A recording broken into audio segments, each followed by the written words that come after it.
Oh, you know what I love? Sports. Love sports. Sports. When it comes to Texas A&M. Where are you getting this information? Let me tell you. Welcome to TexAgs.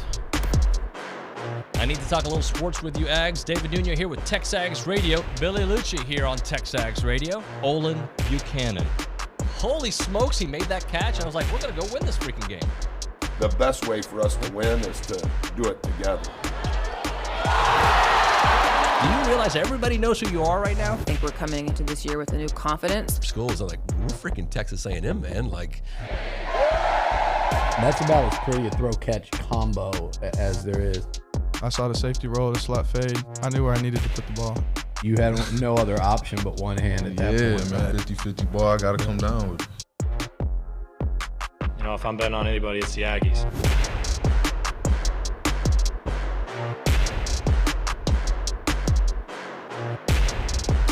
All right, so things don't just change overnight. Just because Jimbo Fisher's no longer the head coach doesn't mean in a week everything was going to be poof, fixed back to normal.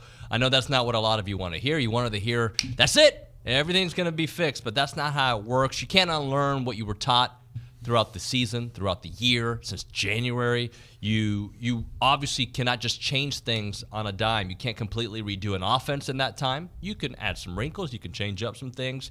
You can't magically get much better because, hey, we changed the coach. Thinking that Jimbo being gone was going to fix all the deficiencies was not the way to look at this. But things did change in the game against ACU.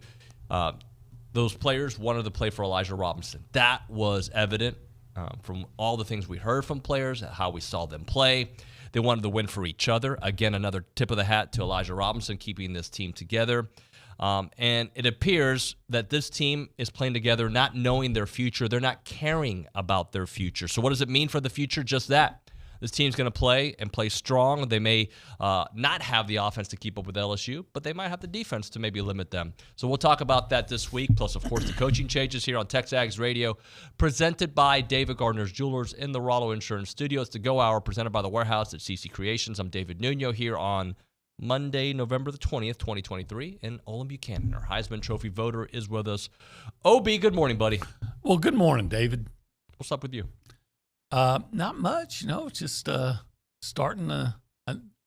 It's almost sad to think it's the last week of football, of regular season football, because we look forward to it so much, and then it goes by so fast. Except maybe the last few weeks kind of dragging because I think the last week has gone by fast, though. Well, yeah, but I remember the 2012 and even 2013 seasons. They were so much fun. A&M was winning. It was exciting, and it went by so fast. Jimbo's first year, it went by, I felt like, pretty fast. The 2020 season did for various reasons, but it was, you went to the stadium expecting the Aggies to win, and then this year after, I guess, the Tennessee game, I think things started kind of dragging.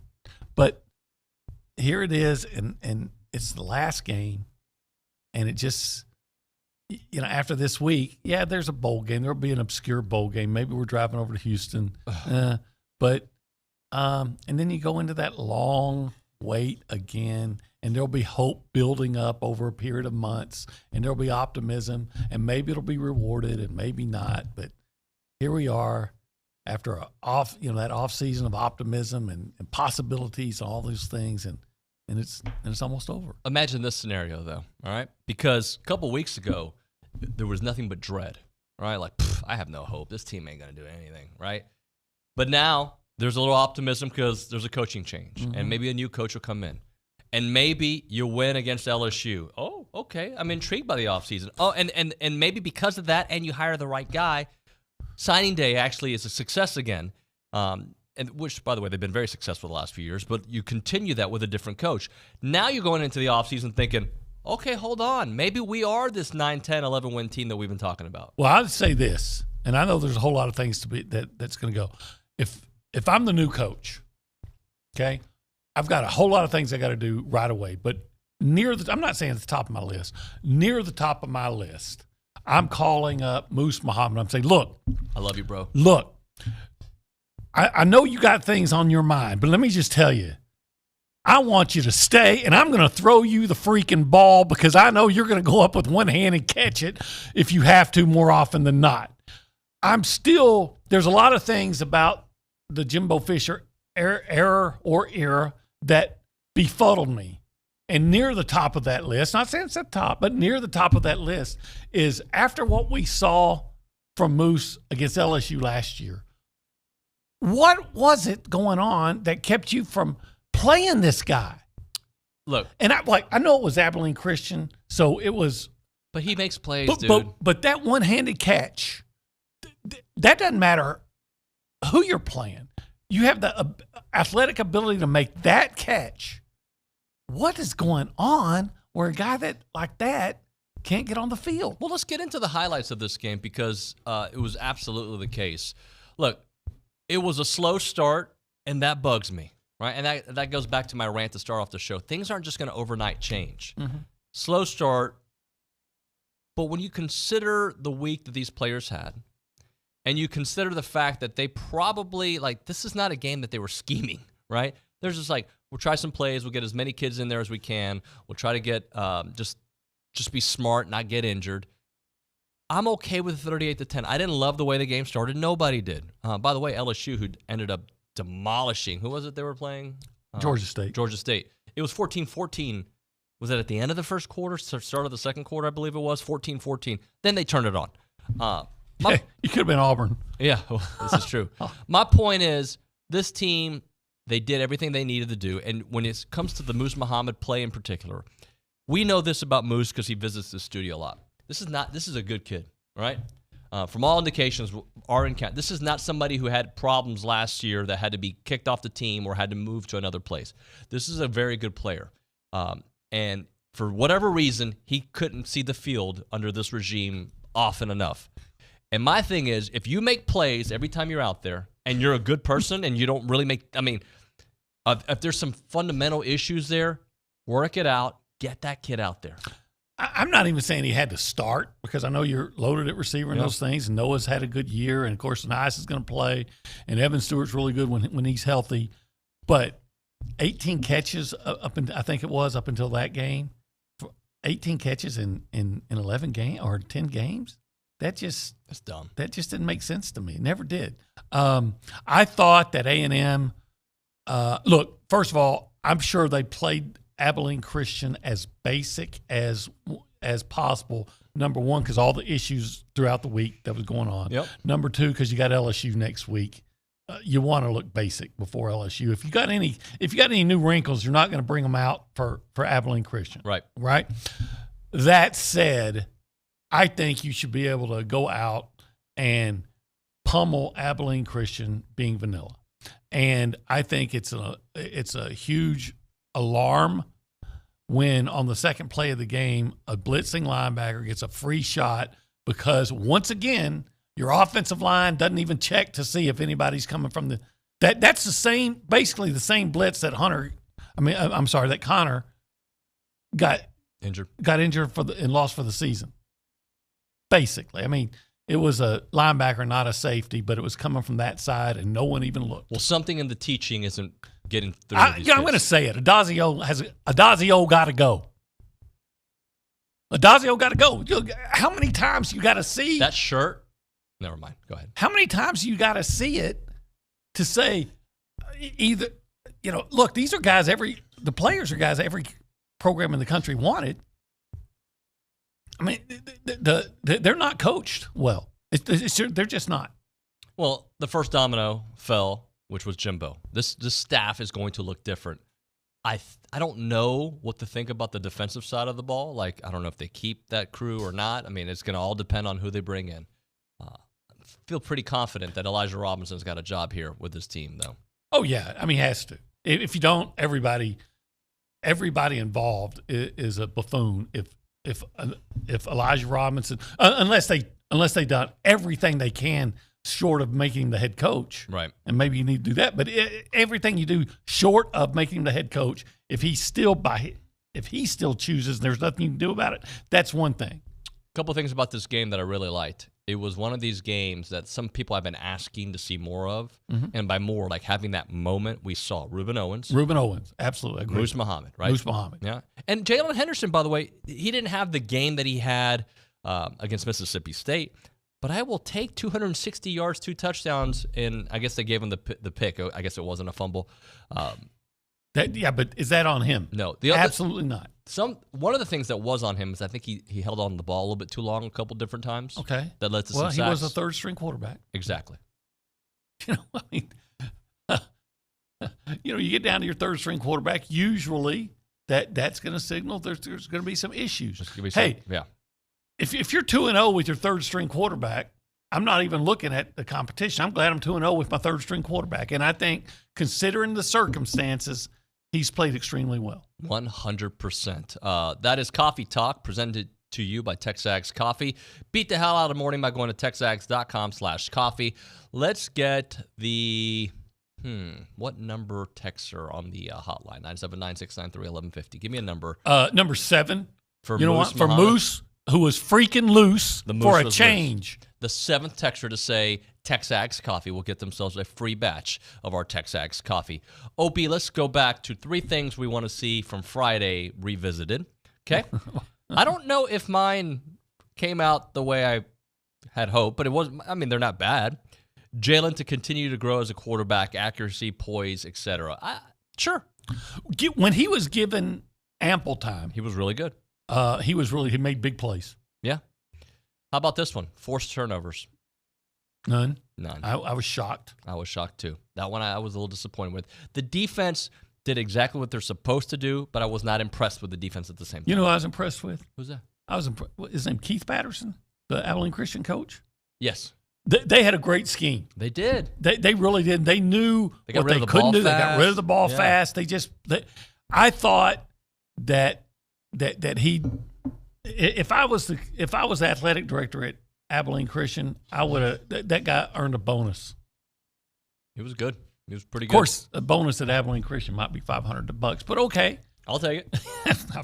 Yeah, he did a good job. And my third one was to see a little bit of Marcel Reed. We got a Marcel Reed touchdown. Threw a touchdown pass. 13-yard touchdown to Jaden pass. Platt. Jaden Platt, another freshman. How about that? I like that. I like the fact that the freshman got a chance to play.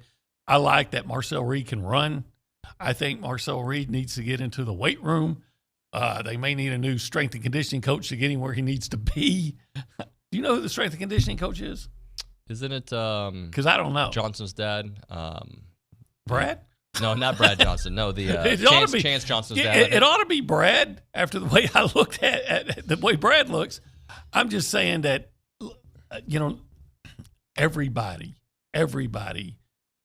is going to have to raise their level to remain here. Their level, I would think.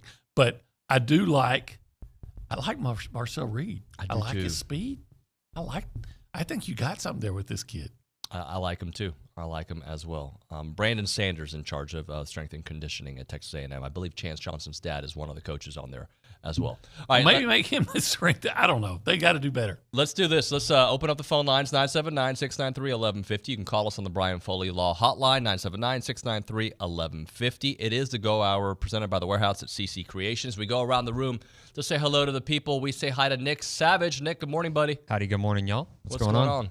Oh, nothing much. Just the coolest thing to me from that whole game was the 12th man kickoff team. How freaking awesome was that to see them go down there and almost force a fumble too? That would have been icing on the top if they would have actually recovered that, or if it was a fumble but the runner was down. But yeah, that was just really cool to see, and they all had their towels, and I mean, imagine if they would have done that against like Alabama or something in a full packed stadium, and they would come through like that. That would be really cool. But anyways, that's my favorite part of this past Saturday. Well, the beauty of that, we had Jackie Sherrill in the studio talking about the original team here on Friday, right? Elijah Robinson said in his presser he didn't even know that they were celebrating that in that game. It's just something that came to him, and it was awesome. And it's the first time that I've seen A&M on social media in a good light in a long time. Barstool, everybody was tweeting about how cool of a moment that was. I liked it in that situation. Okay, let me say it again. I liked it in that situation. You're not necessarily saying let's do it against Alabama. Right. But it could be better. Let me tell you something. Here's something that a lot of people forgot. All right, and if you're a longtime Aggie, the idea, the original idea was all 11 or 10 guys were all the walk-ons for the 12th man. Right? And they'd run down, and it was fun, and it was innovative and everything. It was great. But when Eric Metcalf was back there to return a kickoff for Texas, it was all scholarship guys on that kickoff team. That's funny. Let's check in at the Angry Elephant News and Social Center. Jared Schultz there. Jared, good morning, buddy. Good morning to you as well. I did want to talk a little bit of football, but then I want to get into some basketball just because I had a big win on Friday. That's Not right. necessarily a big win, but one of the things that stuck out to me from the game this weekend is I know you said the defense they didn't excite you, but still that's 2 weeks in a row without an offensive touchdown scored, so it's hard to complain there. But yeah, against Oral Roberts on Friday, kind of Henry Coleman was the biggest outstanding guy. Wasn't really a pretty win because they shot 2 of 22 from 3. They couldn't shoot well, and 35% from the field overall. But Henry Coleman had his 3rd straight double-double, went 7 of 7 from the field, so he kind of boosted that average. But we out-rebounded the Golden Eagles 53-29, and that included 28 offensive rebounds, which is incredible. And then we're going to play Penn State in the ESPN Events Invitational on Thanksgiving at 11 a.m., and then we'll either play FAU or Butler Friday, and then potential championship Sunday. But yeah, overall, I mean, not a pretty win. Wade Taylor's only shooting 35% from the field this season, 19% from 3. A little bit worrisome, but I think if we know anything about the Aggies, especially Aggie basketball, as the season goes on, it should get some of the kinks worked out.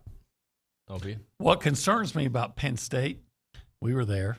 Remember they at the end it ended up looking okay, but they didn't shoot well from three-point range. And I think, I don't have the numbers in front of me, but the last 2 games, A&M struggled from three-point range. And unless Henry's just doing yeoman work down low, there's not a whole lot other inside options other than what they did so well last year when they got hot was driving to the basket, getting fouled, making free throws. Which they abandoned in the Penn State game. So you didn't shoot well against Penn State from three-point range. You're struggling from three-point range now. Now, look, I'll say this. I think I looked it up, and only one player that's playing for Penn State now played in that game against A&M in the NCAA they're a different tournament. team. Completely different. They're a different team. And, people were talking about LSU wants revenge on A&M this year. Well, A&M's not going to allow that. A&M wants revenge against Penn State. Let's go. Yeah. That's right. Yeah, so when, and I'll say this. I watched, we can say it's not a pretty win, and I get what you're saying, Jared, and 99.999% of people agree with you. I watched them lose to Wofford. So a win is a win. So any win's a good win. Absolutely. Good teams figure out how to win even when they shoot 2 of 22. Well, that's a way which to is look pretty at it, bad. too. You won, but you could also say, but if you'd been playing a team that's better than Oral Roberts, you probably wouldn't have won that game. All right, what else, Jared? Let's try to get one more in. I was going to add on to that, like the Aggie A&M offense, as far as like basketball, they're shooting under 25% from 3 in their first 4 games. But then back on the football, the Aggies scored all 6 times in the red zone. So we've had a lot of times where we've turned it over, kicked field goals, but still scoring 6 times in the red zone in the game. It's the first time they've scored in the red zone every time since Tennessee, which we didn't really play that well in that game overall. But that's at least a somewhat positive stat. Wait. They had 6 scores in the red zone. I believe so. Because there was a 49-yard touchdown pass, was there not?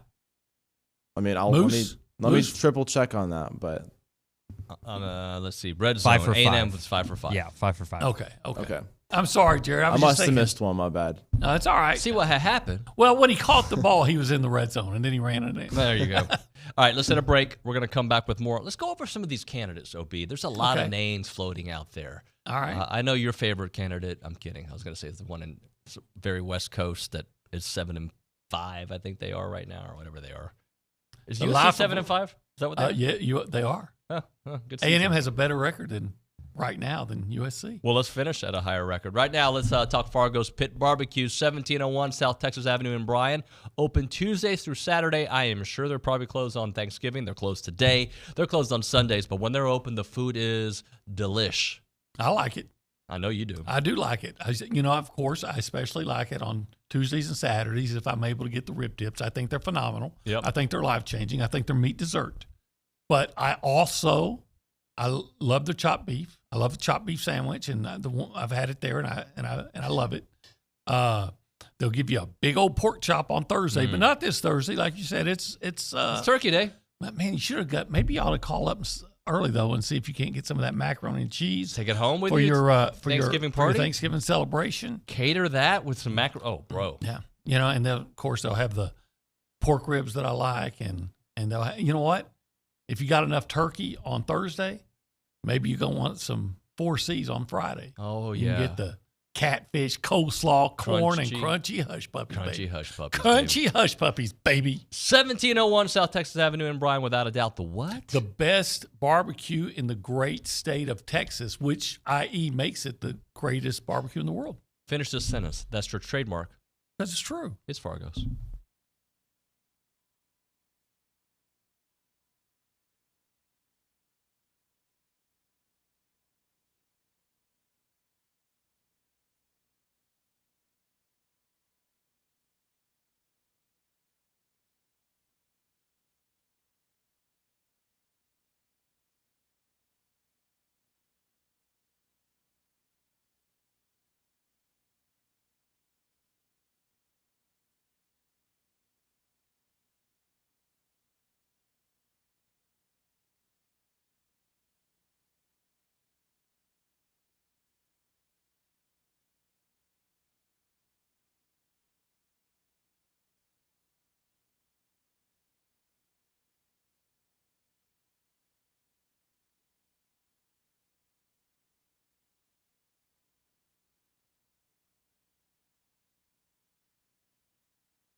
A lot less older and a lot less older than you used to be. I love this song. This is one of my favorite Bob Seger songs. Rock and roll never forgets. The great Bob Seger. He is great. He's great. He is. He'd be in he'd probably be in my top 10. Not top 5? No, not top 5, but top 10 for sure. TexAgs Radio, presented by David Gardner's Jewelers. Rollo Insurance Studio Go Hour, presented by The Warehouse at CC Creations. Matt Tackle on the YouTube page says his wife was very upset yesterday when they left town because Fargo's wasn't open. I caught hell all the way to Waco for not taking her on Saturday. We try to tell you, Matt, I know you're a loyal listener. We've been telling you they're not closed, or they're not open, on Sundays and Mondays.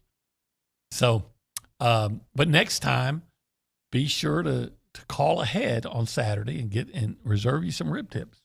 Let's play the game of candidates. Okay. So we're not going to go through every candidate, and the ones that we focus on today does not mean that these are the top 3 names, right? Okay. If you were a premium subscriber, Billy had a great write-up, I think on Friday, and he basically mentioned a lot of names that they've either been interested in talking to, will talk to, or you could see a scenario where they would talk based on what happens over the next week or two, right? Yep.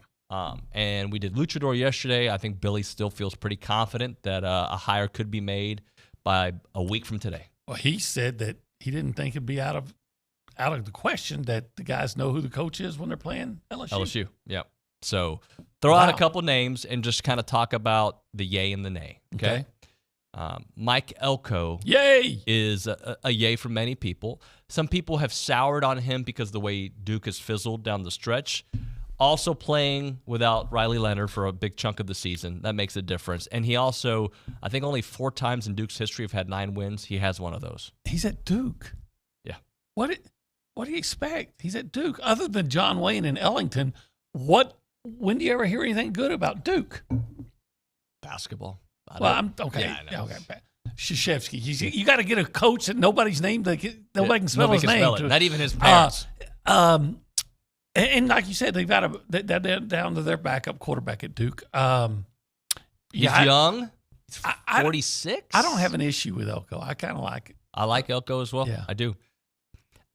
There's a couple of names I'm going to throw at you that I'm very intrigued. This is not Luch speak, decoding, just the more research I do. I wonder if anyone would say, is Elko the best coach at Duke? If I was talking to a Duke guy, is he their best coach since Spurrier? Now, somebody might say, oh, David Cutcliffe did some great things, and Johnny Football had to go crazy to beat him. But Elko's had 2 solid seasons in a row at Duke. Yeah, see, what I worry about is getting a guy who's had 1 year, right? Because there's a lot of those guys like, oh, we got to get this guy. He's had 1 big year. I think Mike McIntyre, when he was at Colorado, they won 10 games. They went to a BCS bowl, one of the better bowl games. Yep. And the next year they're right back to where they always were, and he got fired, moved on. So I know what you're saying. But this guy I'm about to bring up is a 1-year guy. 1-year wonder. But I'm really intrigued. I'm intrigued to hear who yours. Jetfish. I'm intrigued. I mean, Arizona is you remember where that program was just 2 years ago? Well, 2 years ago, where it always is. Yeah. Arizona was so bad they thought Kevin Sumlin would be the answer to their problems. They even got worse. But I go back to, you ever heard of the name Larry Smith? Of course. He got Arizona. Remember the Desert Swarm year when their defense was so great and they won like 10, back when they only played 11 games, they won 10 games. And then I think he went off to Missouri or someplace like that.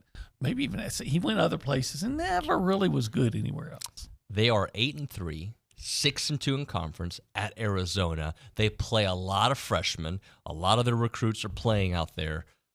They're an interesting story. He strikes me to be not yet, okay, but kind of like Sam Pittman, in that just by coming in and being competent, he made Arizona better. He made them better. By the way, he's had coaching stints with the Texans, the Ravens, the Broncos, the Seahawks, the Jags as well.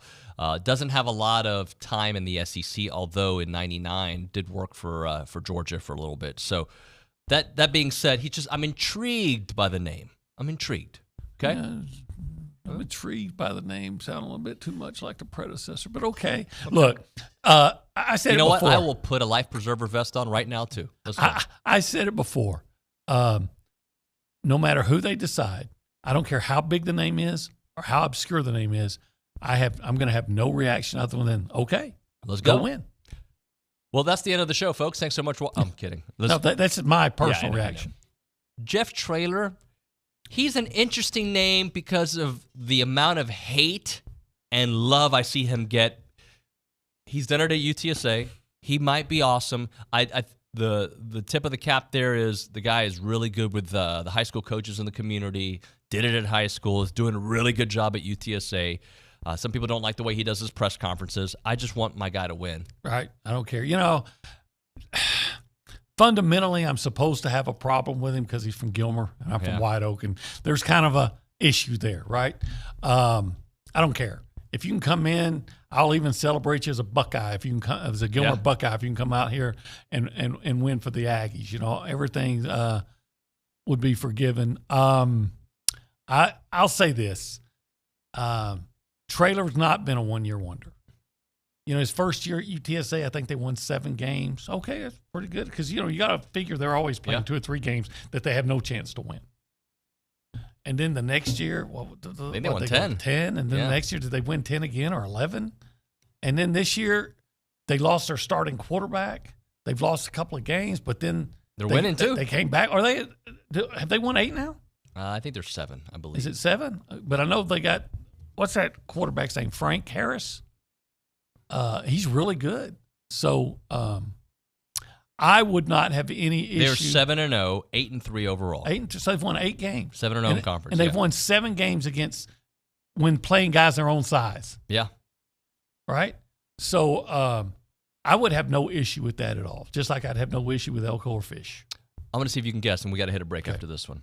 Another guy, just like Jed Fish, super intrigued by the more research I do, the more reading I do, the more I watch his team play. Who would that be? Jonathan Smith, Oregon State. How'd you know? Because I love the guy. I do too. I love the guy. And I was watching their game against Washington. That running back was solid. He is, but you know, he had one big fumble. Yep. And they were one fumble in a rainstorm, away from beating Washington. Yep, they were. They absolutely were. And they played good defense. They could move the ball. Now the both teams had to play in the rain, but I think it really affected Oregon State more because their whole game is about speed. And you mean Oregon or Oregon State? Not Oregon State. Washington. I think Washington is a pretty speedy team too. No. Yeah, but I think Oregon State is all about their speed. Yeah, and that's why they boat raced Utah. They were just so much faster. So I think that even hurt them. But man, they played their defense. Kept Michael Penix in check. Right. No, I like him a lot. I'm going to actually say one more because I don't think it's really going to happen, but I've seen it on social. I've seen Billy mention it on Luchador as, hey, what if? Ryan Day. I just don't know why he would leave Ohio State. Yeah, why would you do that? But look, if you can't win championships in the Big Ten at Ohio State, what makes you think you're going to come to A&M and win championships in the SEC? Now, if it came to fruition, I'd say great day. It's a great day at College Station. We changed the name of this show. Great Day TexAgs. And let's hope it would be a great day, right? But maybe it'll be Jim Harbaugh. He might be available. I think he wants to go to the NFL. Don't we all? Don't we all want to go to the NFL? I wouldn't mind playing there. I want to be an NFL coach and fire me, but let me make it. Hey, you can make more money coaching college than you can in the NFL. Dan Campbell. Well, he had a nice little comeback yesterday. Was that amazing? Yeah. Well, they scored 17 points the last 3 minutes. Yeah. Pull it out. They believe. And that's what I want here. I want to believe. All right, let's hit a break. We'll come back. We'll actually try to get to some text messages and a little bit more. Right now we're talking Heritage Films. That is Chance McClain's company. They make documentary films about families, family businesses, family ranches, and just good people, right? If you got a group of buddies and you guys go play golf every Friday morning and it's been a kind of a ritual that you do all the time, I'm sure I'm only speaking to a few of you out there, but how about Chance coming out there and shooting that and keeping that story together for you guys to kind of cherish throughout the years? Whatever you may do. You guys play dominoes every weekend. You've got a Bible study group that gets together. Whatever it may be, Chance McClain is a storyteller, and he does these documentary films for normal people. You can also honor people in your family. You're the patriarch, your dad, your mom, whomever it may be. Tell their story. get it, and something that you can share with your family for generations to come. You can also do a year flicks, which is these 20-minute videos, benchmark videos for the youngers in the family. So maybe freshman year of college, you do one. Sophomore year, junior year, senior year, bam, you've got these 4-part story, 20 minutes, kind of learning about the likes, the dislikes, the major, how it's changed, just some cool stuff Chance puts together. The website is yourheritagefilm.com, yourheritagefilm.com, 713-893-8341, 713-893-8341.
All right, we're back. TexAgs Radio, presented by David Gardner's Jewelers, Rollo Insurance Studio Go Hour, presented by the warehouse at CC Creations.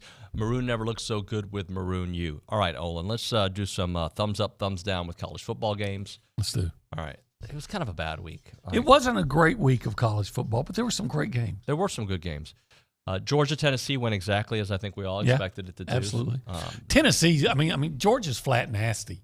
Like I said, they were the team that seemed bored by their own success, and they, okay, we're losing to South Carolina, let's play. All right, we blow them out. Okay, we're struggling with this team. All right, let's play. Oh, Kentucky's good. Okay, we got to play. Blow them out. Oh, Missouri's good. Okay, we're gonna have to play. Well, when it mattered, they pulled away. Tennessee, okay, this team we don't like, let's blow them out. What shows? I have a point where I'm going. What shows did you watch, or do you binge watch? Have you ever binge watch shows? Sopranos, Breaking Bad, those kind of shows. Never Breaking Bad. Sopranos, Lilyhammer. Okay, you need to watch Breaking Bad. Like that needs to happen in the off season. Like it. In fact, I see a lot of comparisons between you and Walter White. Well, meth is kind of my thing. Well, he's kind of the brains behind the operation. But the reason I say that is every show that I've ever watched, there's an episode or two where like, that's just a filler episode. Like, why do we didn't need to watch that episode of Sopranos. Like, why is that here? It has nothing to do with the plot. And that's what I felt like this weekend was for the SEC, especially. Like a lot of games, just like, it's just here to be here. And I'm watching it because I'm supposed to. But really, it's not doing anything for me. That's what this weekend was. Especially if you're an Auburn fan. Oh, so thumbs down to Auburn. How about that? No, thumbs up for New Mexico State. There we go. Somebody needs to talk to that coach. I mean, I think New Mexico State's been in like one bowl game since 1960. Yeah. And they're 8-3 and just took Auburn to the woodshed. And you know what? They're the Aggies. So there's a family connection there. Auburn's 0-2 against Aggies this year. That's good. I like it. And by the way, I wonder if they played Utah State. Who was at that game one of the top recruits at one of A&M's commits? Oh, yeah, that guy, that receiver. Was it Cam Coleman who was there? Cam Coleman. Yeah. Maybe he's going to go to New Mexico State. Maybe so. I've never been to Las Cruces, but I hear it's wonderful. I've never been there either. The crosses. So thumbs up to New Mexico State, yes, thumbs down to Auburn. Do you give Washington a thumbs up? They're undefeated. They're 11-0. Kalen DeBoer is a name you hear associated with A&M. I don't think it's possible as long as they're winning. Yeah, you have to give them hey, you know what they did? They went on the road against a ranked team and won. Yep.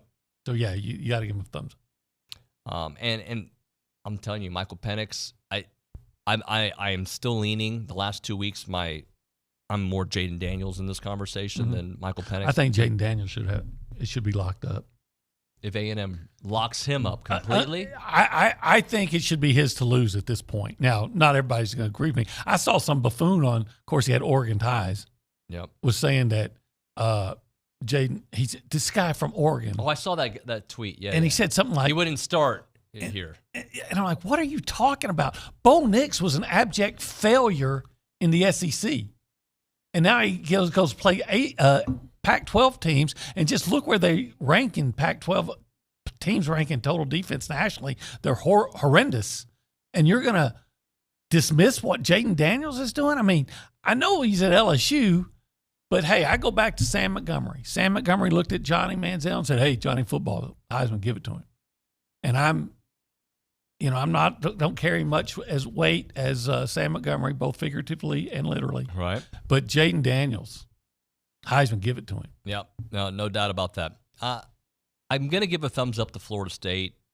I expected them to beat North Alabama. The game was at one point 13-0. Yeah, they were down. Terrible to see the injury. But I give them a thumbs up for dealing with that. I think they should be in the playoff if they finish undefeated.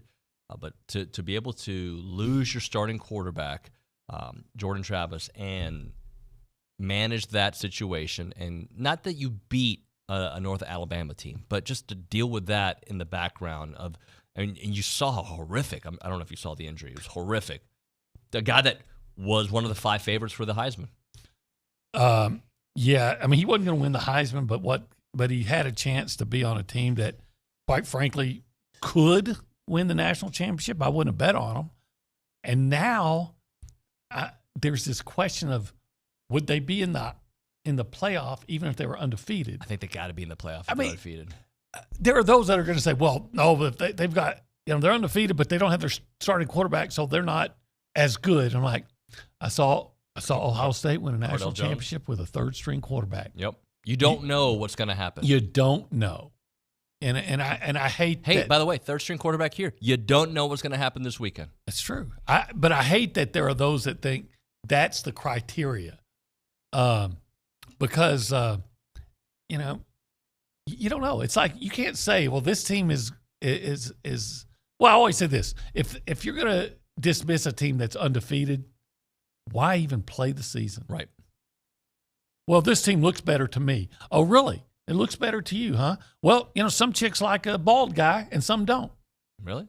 Well, yeah, it's true. I didn't know. Some women like a guy with facial hair and some don't. Some guy like a tall guy. Some like what I'm getting at is what looks good to one person doesn't always look good to the next. Right. So base it on what they've done on the field, and it's still a team game. So if Florida State, and by the way, Florida, I think they lost their starting quarterback. They did. Yeah, Mercer so hurt, if Florida State is still able to beat Florida and then beat Louisville and finishes the regular season and the ACC championship undefeated, how do you keep them out of the playoff?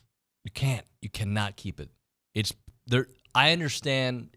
What if there was another undefeated team? Okay, so there's 5 undefeated teams. Well, but there's not, because either Michigan or Ohio State has to lose. Yep. And then Georgia, and then Washington perhaps. Right. And then Florida State. And Washington could lose to Oregon. Washington, what a story. Really cool story for them. Let's talk about Florida and Missouri. What a drive for Missouri at the end of the game. Billy Napier just keeps digging that grave. What was it? 4th and 17? Yeah. And they go to Luther Burden. Of course they did. And he gets the first down. And then the guy that kicked the 61-yard field goal to beat Kansas State, of course he's going to make – I don't know who that guy is, but – he's good. That's because they always talk about the college kickers. Oh, college kickers. Yeah, you can't count on college kickers. Don't we know it? And, man, that guy's won 2 games now. How about – on long kicks. We talked about Jed Fish, but Arizona taking care of business in a dramatic fashion. It was 21-0 before you would blink over Utah. Yeah, I didn't see that game. How'd they get up to 21-0? Was there anything? I did see Cam Rising's coming back next year, though. Yeah, well, why wouldn't he? Yeah. It's 7th year. Dr. Rising? He's like Boots. They're going to start calling him Boots. Boots Rising. Boots Rising. We'll do one more. K-State and Kansas. What a game right there. Yeah, it was. I unfortunately took Kansas State and gave the points. They only won by 4. I had to give 8. But it was. I thought that you know what? I give credit to Kansas for again being down to its 3rd string quarterback. I think it was, and going out and dang near winning. What was the spread in the Texas-Iowa State game? Texas was. I think they were up by. I think they were favored by 7.5. Okay, so they took care of business. And Iowa State played a really good game for a half. You know, and Texas just has a little bit too much firepower for the Cyclone. Yeah. All right, let's hit a break here. Right now, we're talking about the Association of Former Students. If you're looking for a reason to come back to Aggieland, look no further than the Association of Former Students because they're looking to hire some great professionals out there, and they're seeking to hire them soon. So make sure you check out all the great positions that they have open: communications, fundraising, former student programs, campus programs, and much, much more. You know a lot about the association. They're the premier alumni association and the oldest organization supporting A&M in support of that Aggie network. They play a huge part in every Aggie story from Howdy to Here. Don't miss an opportunity to help out the association with Howdy Socials, Aggie Ring Day, class reunions, all in support of that great Aggie network out there. If you're interested in joining a team and sharing with someone who would be a great fit, please visit tx.ag/association jobs to apply and get more information on each position. It is the Association of Former Students.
TexAgs Radio presented by David Gardner's Jewelers, Rollo Insurance Studio. Go Hour presented by The Warehouse at CC Creations. Let's go to the Angry Elephant News and Social Center. The Angry Elephant, like your politics, love your bar. Find an Angry Elephant near you in Bryan, College Station, Magnolia, and San Antonio. Jared Schultz. Jared, tell us something.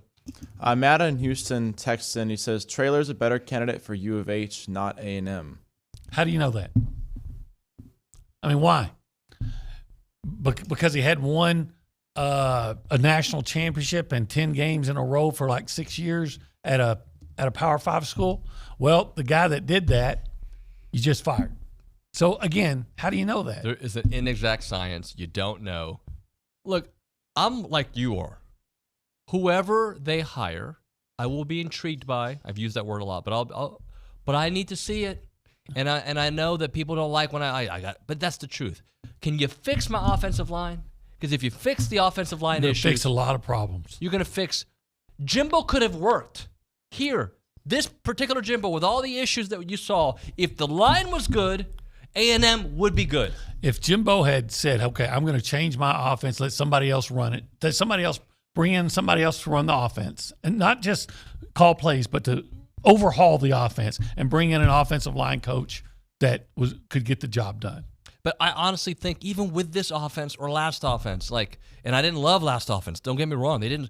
But if you could just block, protect your quarterbacks, you're going to win games. Protect and knock the other team off the ball. There's a reason everybody said this team would have won the Tennessee game and the Bama game if Connor were healthy. But if you could block, he would have been healthy. He would have been healthy. So freaking block. Pick up blocks. That's, to me, that, and it is a scheme, strategy. Scheme don't matter. Well, it matters. and that right there, that tells you a lot. Scheme does matter. I do think, I understand the whole execution thing, because I agree. Yeah, it's about execution. But there's a reason they're not executing. Right. I know. There's a reason they never could find the inches. So I think Jimbo would have worked if they would have taken care of that problem. Of course. They weren't, And they can be, as good as they are defensively, they can be better. I still don't get putting Fidel Diggs now, lining him up as an inside linebacker. Right. So, do you see that this week? Yeah. I mean, they want to do everything with Fidel Diggs except let him do what he does best. Let him go get the quarterback. How about that? I just don't understand. All right, let's go back to Jared Schultz. Jared, what else we got? We got one from Matt in San Antonio. He says, what are the odds that Max Johnson returns for LSU? Based off the podcast yesterday, it sounded like slim to none. I don't know if he was just on a roll or if he misspoke or whatever. But I guess it was Friday on the final countdown, which started the show, so it wasn't final. But anyway, the first countdown. 8 a.m. final. You were talking with Billy, and he said, he made the statement, you lost 2 quarterbacks for the year. And I went, what? And you know what I always say? If Billy says it regarding A&M football, take it as it's coming from the burning bush. Sure. So unless he misspoke, because we hadn't heard that yet, then I'm thinking, no, Max isn't playing. Right. Now, what did you glean from that statement? I think when you have a rib injury like that, you just don't know. And more than likely, he's not going to play. And then it'll be bowl week, and he'll have to decide if he's healthy enough to play and if he's staying. Because there's a lot of guys that I think are going to play through this LSU game and kind of examine their future. Would he? I wonder if he's in a situation where he say, hey, give me the shot. Just get me through this game because I want to play against LSU. And I hope not. I hope he wouldn't do that. But, some guys are crazy enough to do that for a game, and I'd hope not because I wouldn't want to see Max get hurt even more. Yeah, and look, and if I'm sure somebody's going to ask, maybe us, we'll ask Elijah Robinson about it. I wouldn't say anything if I'm him. I keep LSU guessing as much as you can. Obi, thank you for the go hour, sir. That's fun. When we come back on TexAgs Radio, we'll do a round of Aggie Land. Plus, we'll go over some things that went right in the game against ACU, followed by Tom Hart, John Lopez, and DeMontre Moore. That'll be a loaded 9 o'clock hour. Buzz Williams joining us at 10 a.m. Bob Sturm of The Ticket join us at 10:35. Loaded next couple hours is TexAgs Radio.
TexAgs Radio, presented by David Gardner's Jewelers Rollo Insurance Studio. Let's talk to Kay Nagley because that was your jam right there. It was a little Bob Bunny. Little Bob Bunny.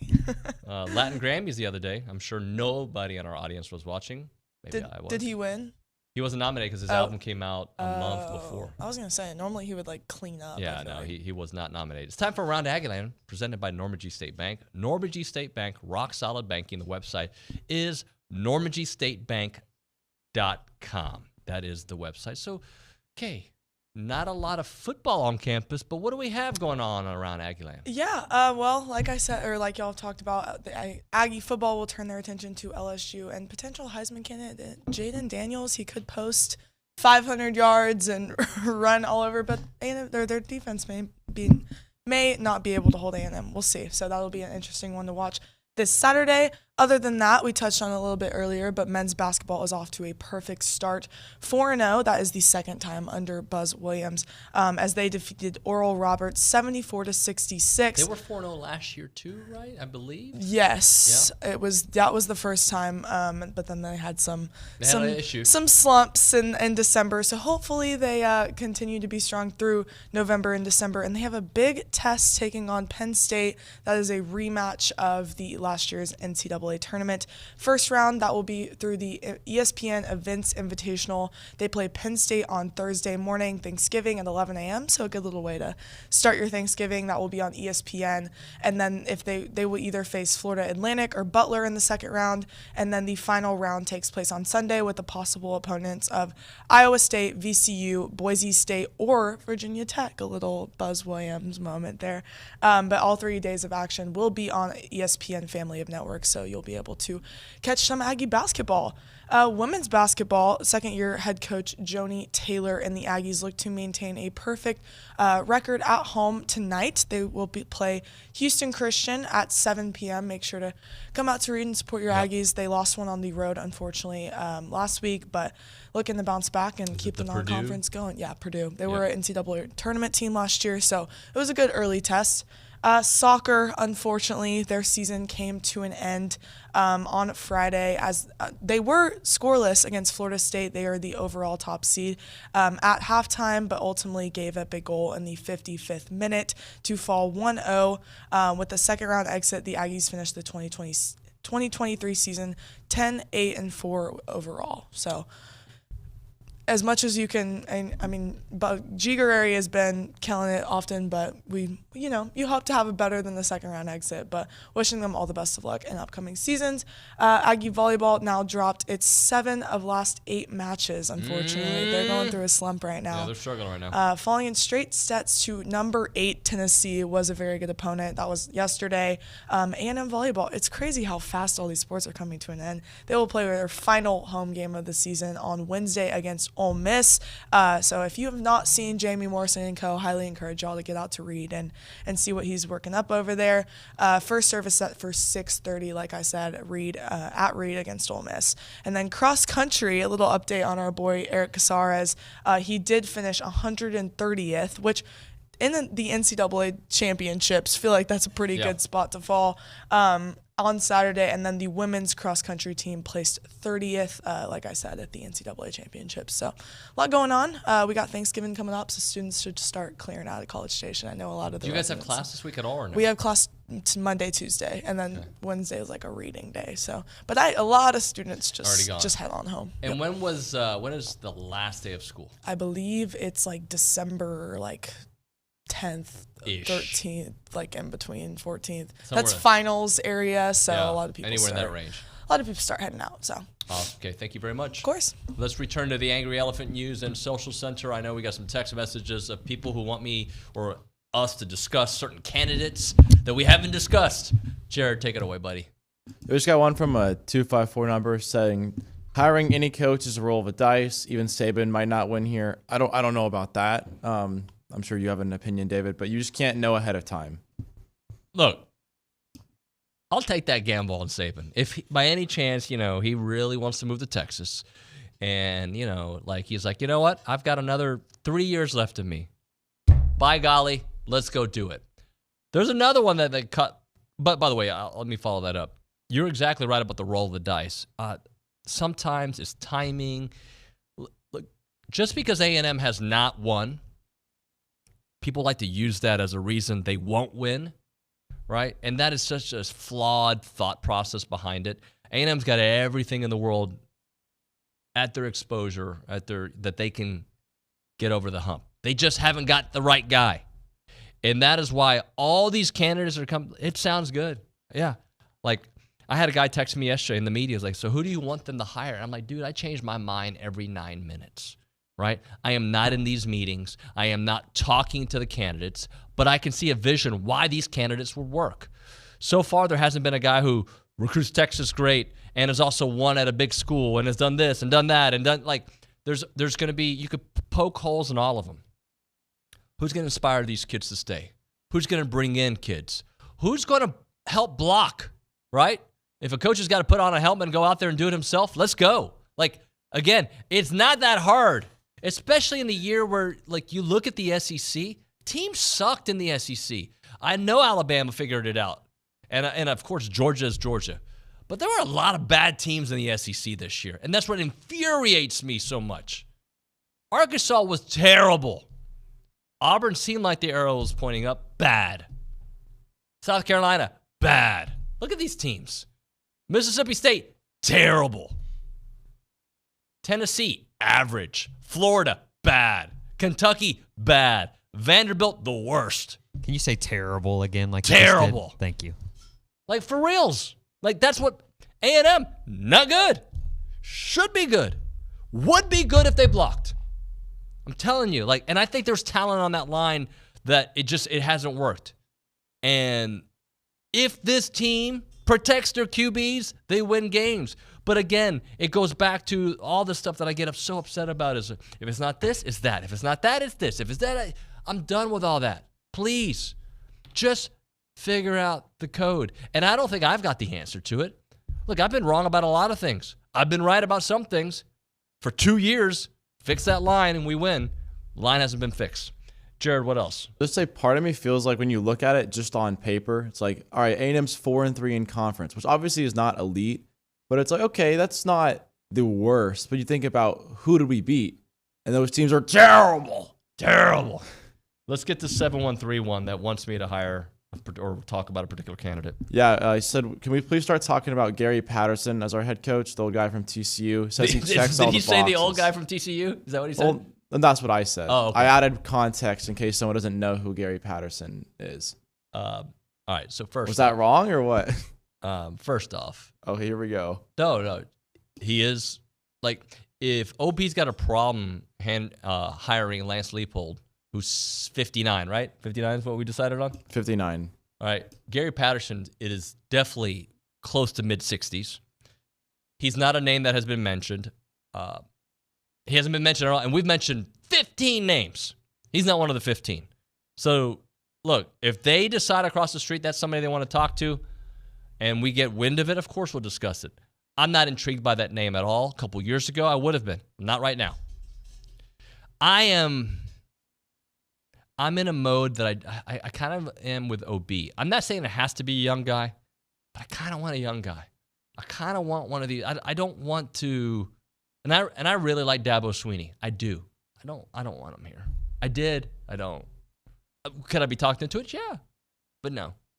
I want somebody new, somebody who gets the portal, somebody who gets creative offenses, somebody who the players want to like hang with in a way, not like party, but like just somebody that they respect, but they're cool with at the same time. That's just where I'm at. But like if it's Jeff Traylor, okay, let's go. If it's Gary Patterson, who hasn't been discussed, like I'm not trying to poo-poo on your idea. It's just no. Like think about it. No school's called him for a head coaching job that I know of, or a big school. Like nobody. I think when you lose I don't want to have something similar to what we've had. If you are perceived to have lost your fastball, I don't want you. If you are perceived to be a guy that's figured out their fastball and they're a riser, now I'm intrigued. But when you it doesn't mean that he can't be a great coach. Like I'll probably at some point this week tell you why I think Jimbo can win again. I do. But there's a lot of things that have to happen for him to win somewhere. But when it comes to this job, I don't want that. 210, what's up with Nuño's core cut? Reminds me of my sophomore year. It's not a core cut. It's not. It's called finger length. I don't have any product in it. People love to talk about people's appearance. I mean, I think it would be in reg if you were in the core, but it would be in reg. What do you mean? Regulation. Oh, cool. Whatever. I'm a core boy. Yeah, I knew. Were you in the core? No. Oh. What else do we have? Wixenag says age should not be a determining factor. Kids don't need hip. They want leadership. Look who wins national championships. Old guys, not Did I say hip? I think he used that term. And it says they don't need a friend. They need a coach. Okay, I mean, look, they do. I feel like there needs some leadership. I don't want Dion either. Look, Wix, who I know you're a loyal listener. Like, let's slow down with like taking one part of what I said and making it your tweet. Let's like. I don't think hip is the right word. I think somebody that these players want to play for, who understands their language, who understands how to communicate with them. I think whenever you have a particular style of coach, right? When you have a player's coach and it runs its course, you kind of change to a disciplinarian. And when you have a disciplinarian and that course, gets to the end, then you change. I want something different than what they've just had. I'm not saying I want Kevin Sumlin. I'm not saying I want Mike Sherman. I'm saying I just want different than what they've had here. All right? I want somebody who knows how to communicate with these guys differently. Do I want them to be their buddies? No, I don't want them going to Northgate, but I want them to be able to relate to them and communicate with them. That's part of the reason E-Rob is working out for these guys right now. Those guys respect him. He's cool. I don't know if hip's the right word, but they like him. They respect him. They want to play for him. That's what I want. I think that's what every program wants, right? Like Nick Saban, not their buddy, probably not hanging out with him, but they respect the heck out of him. I think about Mike McDaniel for the Dolphins is kind of not saying for A&M job, but just kind of an example of a young coach doing well at the highest level. Yeah. Read this from Nick in College Station. My three: Dion, Meyer, and Day. I'm sure you have thoughts. What has Dion done? I think he might work out. But they look like a freaking train wreck. Hey, but he's hip, David. He's hip. He wears sunglasses. Dion's there's a cool element to him for sure. I don't want a guy who's had one good year to be our coach, and that's why I feel like I'm talking out of two sides of my mouth because Jedd Fisch is having a good year, hasn't done it more than 1 year at Arizona. Jonathan Smith had a couple really good years at Oregon State. There's not one size that fits all. Dion, to me, there's too many red flags there for my liking. Could I be, like Lane Kiffin? Got a lot of red flags there. Urban Meyer. How long has it been since he coached? 6 years? 5 years? It's been a while, right? 6 years, I think. You're struggling to hit the mic. Well, no, I'm trying to look it up. I think it's been 5 or 6 years. Okay, could I be talked into Urban? Yeah, 2018 Ohio State. He went 10-1. Ryan Day.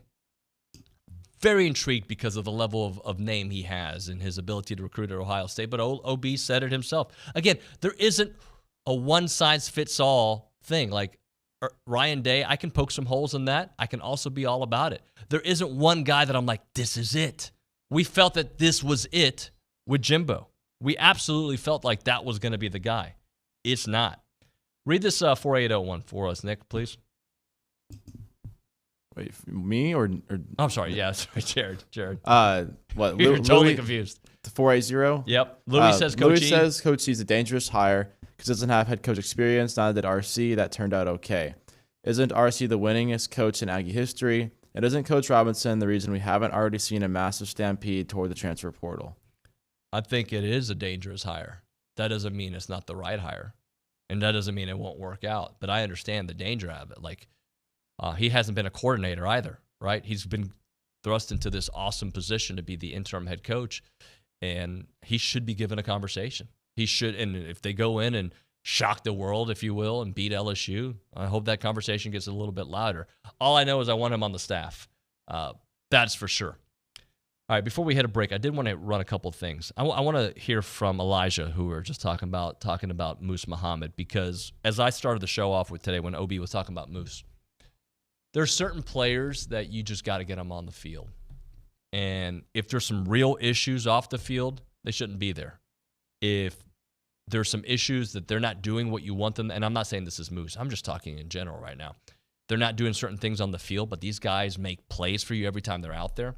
Well, then work with them and get them to do what they need to do and let them play, right? Like, that's been the beauty of watching Ja'Day Walker grow up. He had that one game where he had a couple games where he had some drops, and they're like, I don't know about this guy. But they did give him a chance a couple weeks later, and he started earning his time. Moose Muhammad has earned his play. This guy is a playmaker. And it's not just because of the one-handed catches, but you look at the last few games that he's really gotten the ball, what kind of numbers he puts up, what he did against LSU, what he did this past weekend. Let's hear from Elijah Robinson on Moose Muhammad. Well, there's nothing new. You know, we all know what Moose is capable of, and his time was called. And he had opportunities to catch the ball and make plays, but we know what he's capable of. You know, and I'm glad to see that he got back after today, and I think he had 100 yards receiving, something like that. But just happy to see him have some success today. Yeah, he did have, 4 catches in the game to get those 100 yards. How about that? I'm looking at his numbers right now. Moose Muhammad, 4 catches, 104 yards, 31 yards after the catch. Just a huge, huge performance. And, of course, the acrobatic play, the one-handed catch, the hurdle, just an awesome, awesome performance. I think the other big storyline that came from that game was the 12-man kickoff team.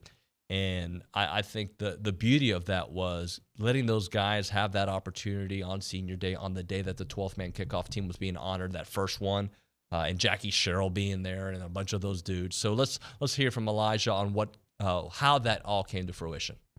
And to be honest, I didn't know we were honoring the 12th-man kickoff team. But on senior day, I was trying to figure out how could we get as many seniors out there as much as possible, especially the guys that come every day.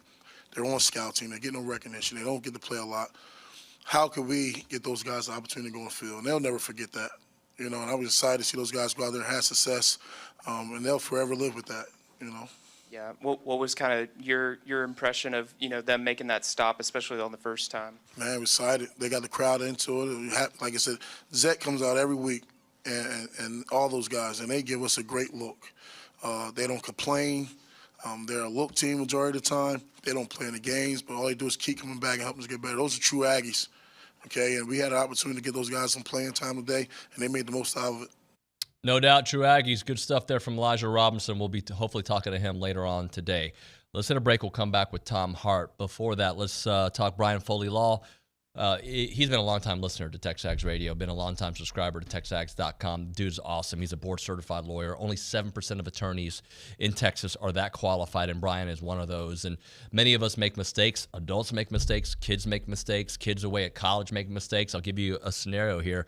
Got, underage kid, 20-year-old kid goes to Northgate. They use a fake ID. They get themselves in trouble. They get then charged with a Class A misdemeanor in county court, which is a crime that they can stay on your record instead of a Class C ticket like speeding or failure to signal. So that's on your record. You need somebody who knows it inside and out to get you out of that, and that is what Brian Foley Law will do for you. He is a former chief prosecutor. That means he knows the system inside and out. And good people can have a bad day. We all know that. The next day, start by calling a criminal defense lawyer and a DWI lawyer in Brian Foley. If you or a loved one have been arrested or charged with a crime, you're probably filled with anxiety and fear. Give Brian a call to start the process to take your life back. Brian Foley Law. They cover Houston, the Woodlands, Conroe, as well as Bryan, College Station. Call Brian Foley Law up right now, 936-596-0407 or BrianFoleyLaw.com. He's going to answer the phone call, and he's going to give you a personal touch. It's Brian Foley Law.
TexAgs Radio, presented by David Gardner's Jewelers Rollo Insurance Studio. It's so polarizing, like what everybody wants from their head coach.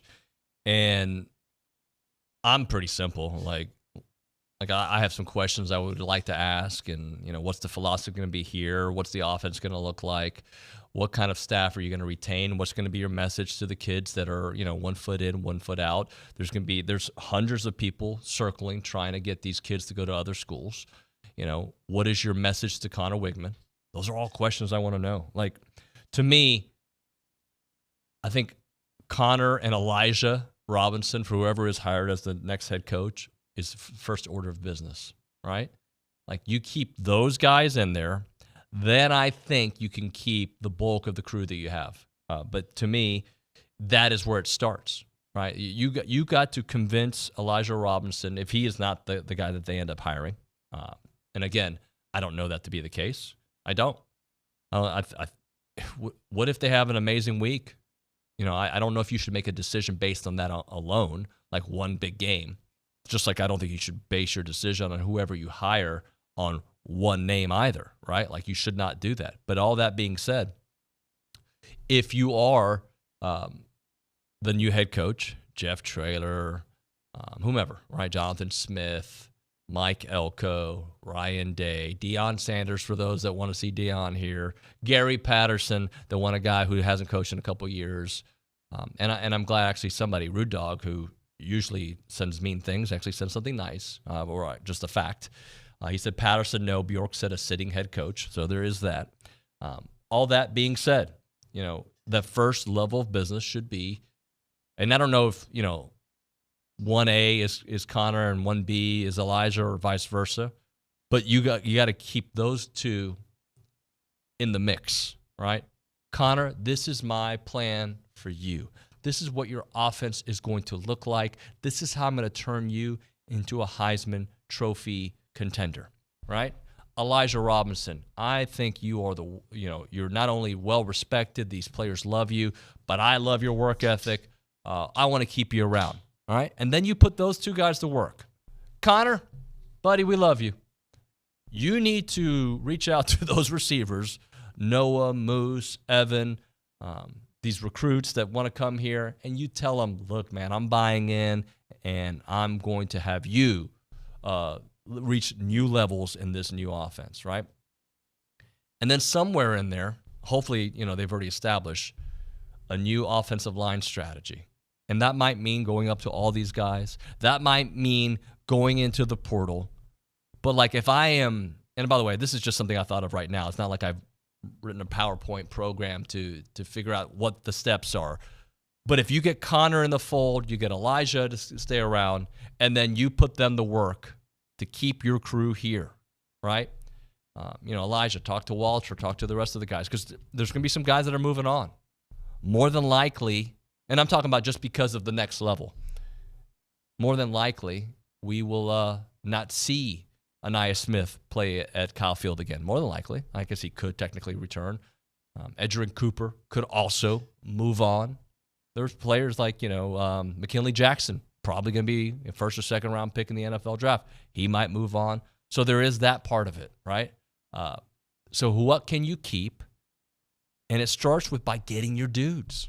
Guys that the players respect, again, a player and a coach, and then filling in your staff and your philosophy and why it's going to be different. And then, you know what? This is not a shot at Jimbo, but it can be. Like repairing some relationships with those Texas high school football coaches. All needs to be a part of the equation. Those are all things that if I were interviewing for the job at Texas A&M, those are things on top of my mind. Like I'm thinking about, this is my vision for Connor Wigman. This is where I think I can take him, right? Jalen Henderson, this is where I think I can take you. Marcel Reed, Max Johnson, like, you know, you present your vision for the offense and you present why people should stay. That's all part of it. Let's go back to the Angry Elephant and use in Social Center. Jared, I know we got some more texts. Yeah, I got a text earlier I want to get into because I kind of had some similar thoughts. It's from Flying Hawaiian. It says, let's surround E-Rob with the best support staff, best O-line coach, Joe Moore Award winner, best special team coach, and unleash Bobby and Dirk. Growth powered by people. Let's roll. And I feel like the idea of having Bobby, because he has potential and he has experience as a full head time coach.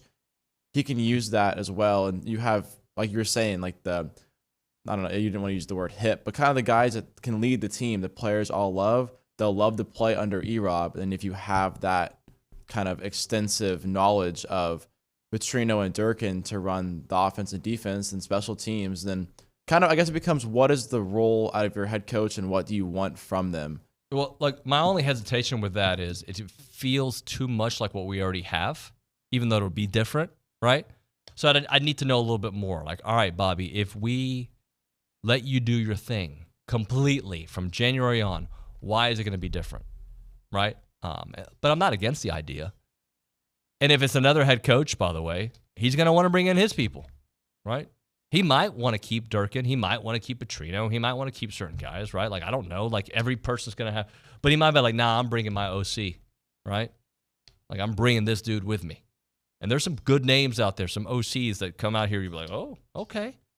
So, but again, all this in due time. All of it in due time. Let's hit a break. We're going to come back with John Lopez of Sports Radio 610, a good Aggie. We'll chit-chat with J-Lo here next on TexAgs. Right now, we're talking Milliken Reserve. They are just a great community. If you have not been by, you should drive by. You'll enjoy it. And that's to live or just to go hang out there. The neighborhoods in Milliken Reserve are awesome. They're not like your typical subdivisions out there. They're based entirely in that Brazos Valley landscape, closely linked to the land with deep, deep, deep Texas roots. There's no place like Milliken Reserve. A couple of the neighborhoods to think about. You got the creek, homes on this 10-plus acre wooded estate, awesome area. You got the hollow, private gated community, and you've got the meadows responsive to that natural surrounding. So those are a couple of the areas that you can take a look at to live in Milliken Reserve. You can learn more about those neighborhoods at millikenreserve.com. But again, you can just go and hang out there. I don't live there, but I love going out there for the veggies that you can get weekly. You can also just go enjoy life, enjoy nature, enjoy time with each other. They're committed to maintaining and restoring a natural habitat. They got a variety of native species that find their homes here in the preserved woods, ponds, and creeks. They got white-tailed deer. You got the songbirds. You got the rabbits, the turtles, you name it. Check out more information at millikenreserve.com. Again, that is millikenreserve.com.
TexAgs Radio, presented by David Gardner's Jewelers Rollo Insurance Studio. We should get John Lopez here on the show in a couple of minutes out there.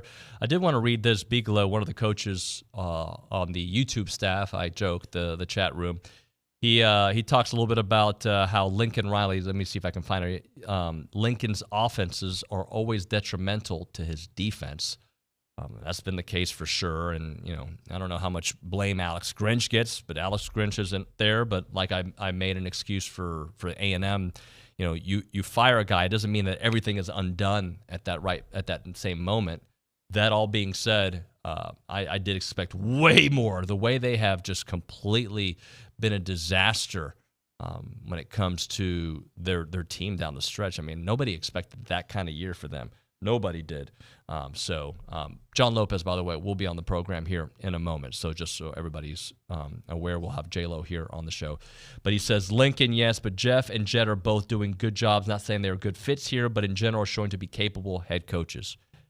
This is obviously in light of what has just happened. I don't think it's that much of you don't need that much to win here. I mean, they haven't got it right? But I feel like a couple easy changes and you're going to start winning. I absolutely believe that. Freaking Ed O won. He had the best offense of all time. He let his coordinators do their thing, and he had a great quarterback. Well, look, I don't know what's going to happen next year, and this is a different world of college football, but without a doubt, the right-ish guy. And the right is you went one direction with Jimbo. You've gone different directions in the past. But the right-ish guy can win big here. And again, as much as we all want a national championship, and we all do, we absolutely all do want a national championship, I think the first step is just doing what Texas is doing this year. And they're doing it in the Big 12. It'll be I saw somebody celebrating. Look how many times Texas has won 10 games. Since A&M's been in the SEC, more than A&M has. Yeah, you're doing it in the Big 12, right? Let's slow down. But that level of consistency of winning 10 games is really the next. Well, there's a lot more. There's definitely is more than the next step, but it is a huge step. That's where this program needs to arrive to. That, yeah, you know what? They're going to be a 10-win team every year. And that your bad year is the 9 or 8-win team. That's what we're asking for. We want a national championship. Let's go to the hotline, the Brian Foley Law Hotline. John Lopez joining us here. J-Lo, my point is, as much as I want a national championship, and yes, sign me up, at A&M, we're going to be really happy with a team that consistently wins 9-10 games. I agree with you, but I also feel like getting there right now might be one of the bigger tipping points in Texas A&M football history, and there's a number of reasons for that. Number one, the SEC is expanding.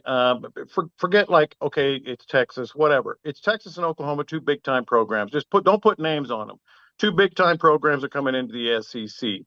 Winning 9 and 10 games is going to mean more. Winning 9 and 10 games is going to get you into the discussion of a lot of things. Losing just 2 games in the SEC, depending on where they are, could get you into a playoff as the SEC moves forward. So that's why I think this hire right now, I'm not trying to be dramatic. I think it's one of the key moments in A&M football history that you have to get it right. John, so where are you with these candidates? Where do you lean? Are you thinking more of an up-and-comer? Are you thinking of Jeff Traylor? Are you thinking, you know what, swing for the fences, try to get a Ryan Day, a Lincoln Riley, a Lane Kiffin? Where are you at with all that? Well, one of the best things I saw all week last week was they approached Dan Campbell. Reports are that they approached Dan Campbell. That's where I am. Don't ask, don't get. So you got to ask. Make people tell you no. I don't care who it is. If it's Jeff Traylor, look, I think everybody's going to have an opinion on, okay, that's a guy I really like, and certainly I have some that I think personally could be the answer. But I think beyond that is you got to beat the bushes, man. You got to go from and I'm not saying I know anything on these names, but they've been mentioned out there, from the Dabo Samuels from the Dabos to the Ryan Days, all the way to the Jeff Traylors. Old, young, it doesn't matter. ask everyone and see if you can't strike gold. What do you want to hear from the head coach? Not necessarily in a press conference, but if you're interviewing him, what is the thing that will make John Lopez be like, that's the guy? Well, there are a lot of people, and I've spoken with a lot of people over at A&M and in the department and such, as I'm sure you have, and even some people close to the Board of Regents. And I hear something. There's a common thread. They have to, quote, get A&M. They have to be a part of A&M.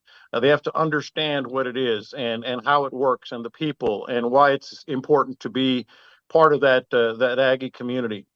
I got to tell you, and maybe this isn't going to, endear me with a lot of Aggies. I really don't care. I really don't care. This is a whole different world. It's a whole different age. Get a guy in here that is going to be and get the A&M football, winning in the NIL age, winning in the transfer portal age. It's great if you do have an Aggie and they get it, but I don't think that's necessarily a top priority. A top priority to me is understanding the era in which we live. I was kidding around with some friends over the weekend because I get asked about it all the time, as I'm sure you do. They said, don't you want like an Aggie? Don't you want a good guy? Don't you want a guy that gets it and is well liked? I said, at this point, I don't care. I don't have to like him. I just want the team to win. And maybe that's not what people want to hear, but I think that's where we are as a program. Are there any candidates that you've heard that you would like to stay away from? Just Brian Kelly. Not because I don't think he's good, but because I think he moves around and he's one of those guys that can maybe not necessarily stay at A&M and build it, for the long term.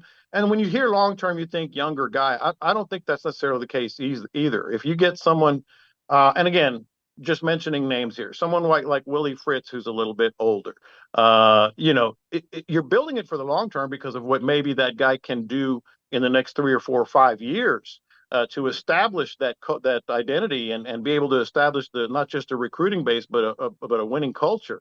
So, if you're asking me, like, hey, who do I want? If I had to say, I like Norville over at Florida State. I think he would be fantastic. I think DeBoer. I mean, these are not new names. I'm sure you've talked about these ad nauseum as well. But I also think, as I said earlier, don't ask, don't get. Ryan Day can get it done. If you don't go for it and ask for him and understand where that he can the things that he can bring, I think he would be able to establish in the NIL age and in the transfer portal age a real identity. One more thing, not to ramble on. A lot of talk about NFL coaches. I also think that in the era of getting an NFL coach, whether it's a coordinator or if you shoot for the stars and you get a head coach, I think that era is over because NFL coaches are just, for all intents and purposes, over. They don't understand. Well, they do understand, but they don't necessarily want to mess with those things I just mentioned, NIL and portal, because you never have an off season ever. And as much as you work hard in the NFL, you do get a month in the spring and you get 2 months in the summer. And these guys all have families and they're used to that and all that. I'm not saying it can't be done, but I think it's going to be a college head coach. John, why did it not work with Jimbo, in your opinion? I feel like Jimbo got stagnant. I think what he could do very, very well, as we've all talked about, recruiting, I think there's a stagnancy there. And I also think, and it kind of sounds bad because he's gone now, but these are things that I've heard, and I'm sure you've heard over the course of the year, different rules for different players. Certainly like some of the things that have happened that made people transfer or in the locker room or whatever, that had different rules for different players.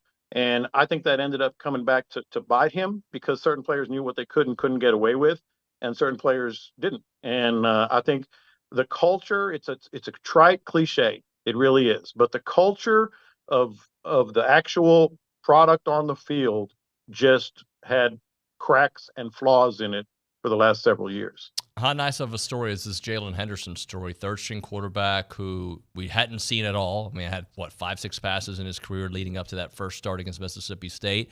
Look, he hasn't been flawless, but he's been pretty darn good. It's all you can ask for. And I think what it also does is when you talk about the depth of this A&M team, that's one position, but we know the depth in other positions. I think it's kind of I think it's kind of uh, a criticism or a flaw in a commentary is the word I was looking for on Jimbo. Talent is not the issue. Talent has never been the issue. It's what I just said, the culture and different rules for different players, and some players not necessarily having to go through everything other players did. So it's a tremendous story. I love it, but I also think it's kind of a commentary on what Jimbo did or didn't do. What is it going to take to win at LSU? Whoo, baby. Winning at LSU. Here's the other part, and maybe this is just hopeless optimism. When you have the kind of talent that A&M has, and we see this year after year after year in rivalry games, and this is a rivalry game. Don't get it twisted by any stretch. Talent sometimes overcomes the coaching they've had. In other words, how many times have you seen a really bad Texas team beat an Oklahoma team? We saw it very recently. That was highly ranked. How many times have you seen A&M beat a rival, even though that rival was say like ranked 5 or 6 in the country, and the Aggies were unranked? When it's a rivalry game and everything elevates, everything gets magnified. I think talent ultimately comes to the forefront. I frankly wouldn't be surprised. I think the point spread is 10.5 last time I looked. I wouldn't be surprised if the Aggies, stay within that and maybe even threaten some sort of upset. But Daniels is pretty dang good, that's for sure. Hey, last thing for you. How fun is it to watch C.J. Stroud grow this year? Man, it's pretty incredible. You kind of got to pinch yourself because the Texans aren't used to nice things like this. And every time they've had a great coach or a great defense, like in the Kubiak era, they had a quarterback that had flaws, like Matt Schaub. Even though he had some good years, he had some flaws toward the end of his career. Anytime you had the quarterback, you've had other flaws. You've had personality flaws. A guy that wanted to get traded, even in Deshaun Watson, even before all the other stuff. And you didn't have the coach in Bill O'Brien. All of a sudden, you look up, you have DeMeco Ryans, you got the coach, you got the quarterback in C.J. Stroud, you got the defense with DeMeco's defense and what they're doing, and you've got a culture, I say that word again, sorry, that is unlike anything the Texans have had. And then there's C.J. Stroud himself, the level of maturity that he has, and more than anything, accuracy. He can put the ball anywhere he wants. This is a team that's, well, look out. I mean, they're actually going to make a run here, and I don't know how far it's going to go, but they are because of C.J. Stroud. J-Lo, appreciate you, sir. Thanks so much. You the man. Say, bro. John Lopez Thanks. there on the hotline, the Brian Foley Law hotline. When we come back here on TexAgs Radio, we'll be talking to DeMontre Moore, get his thoughts on all the good things happening with Texas A&M. That and more. It's TexAgs Radio.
The people asked, we get it. Just a second ago, Nick and Jared said, I demand more DeMontre Moore, and we're getting DeMontre Moore there on the Brian Foley Law Hotline. DeMontre, good morning, buddy.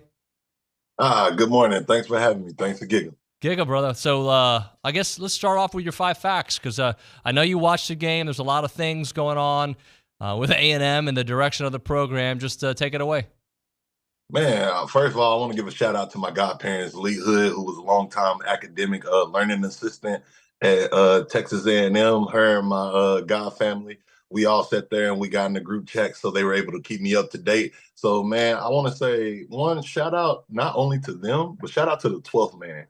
Shout out to the 12th man for that. Or matter of fact, we should give our praises to Coach Elijah, for coming up with the 12th man idea to do all walk-ons on that kickoff, and for them to come down there and get that turnover. That is a testament to the good things that are coming, because not only shout out to that 12th man and that kickoff, shout out to the 12th man and our fan bases.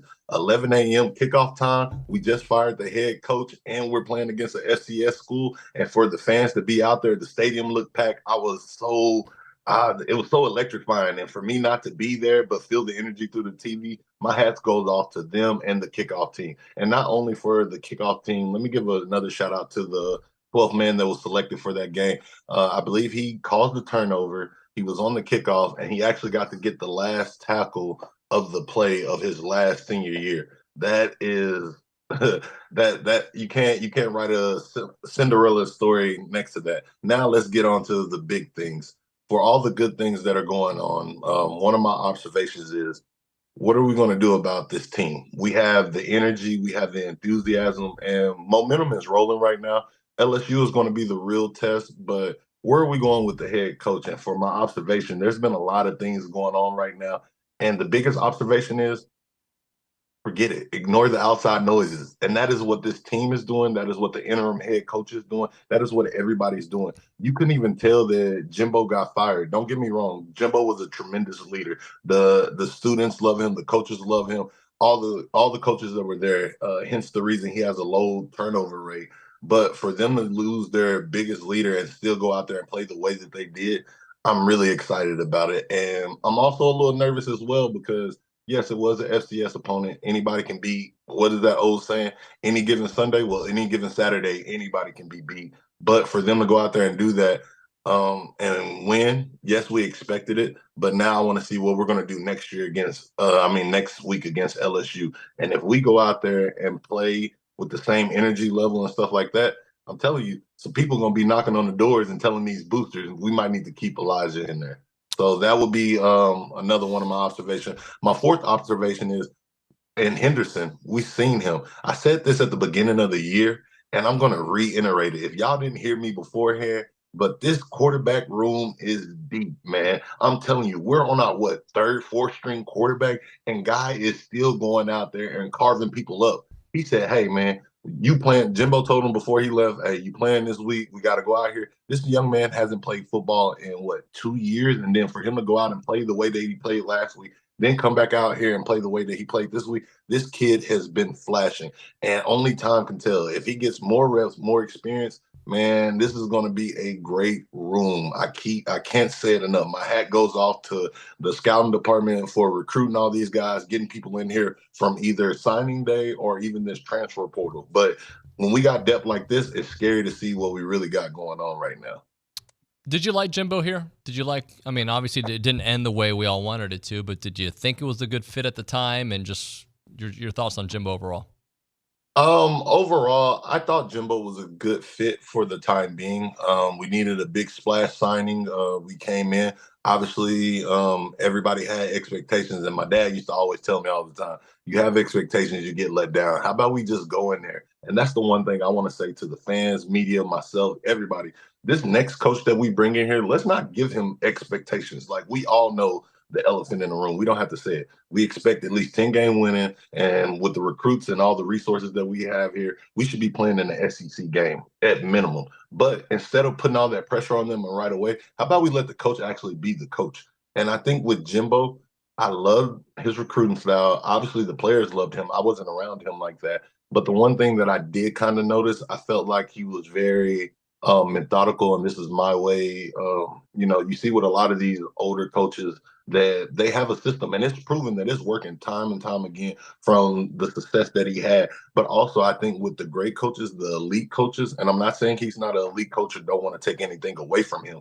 I think most of the coaches that I've been around in these later years, they learn how to not only have tradition, believe in their philosophy, but they also know how to make their philosophy work around the players and not try to make the player work within their philosophy, enhance them. And I think Jimbo was a great enhancer. I think he was a great motivator, but I also think that he didn't adjust with the times. And with not adjusting with the times, you get left. You get complacent, you get replaced. And sometimes you just got to sit there and you can see it. And he was very stuck in his ways. Obviously, you can tell with the low turnover ratio to assistant coaches that he was stuck and he was there. But, at the end of the day, we're not going to beat a dead horse. We all know what was there. And now it's time to move on to the next thing.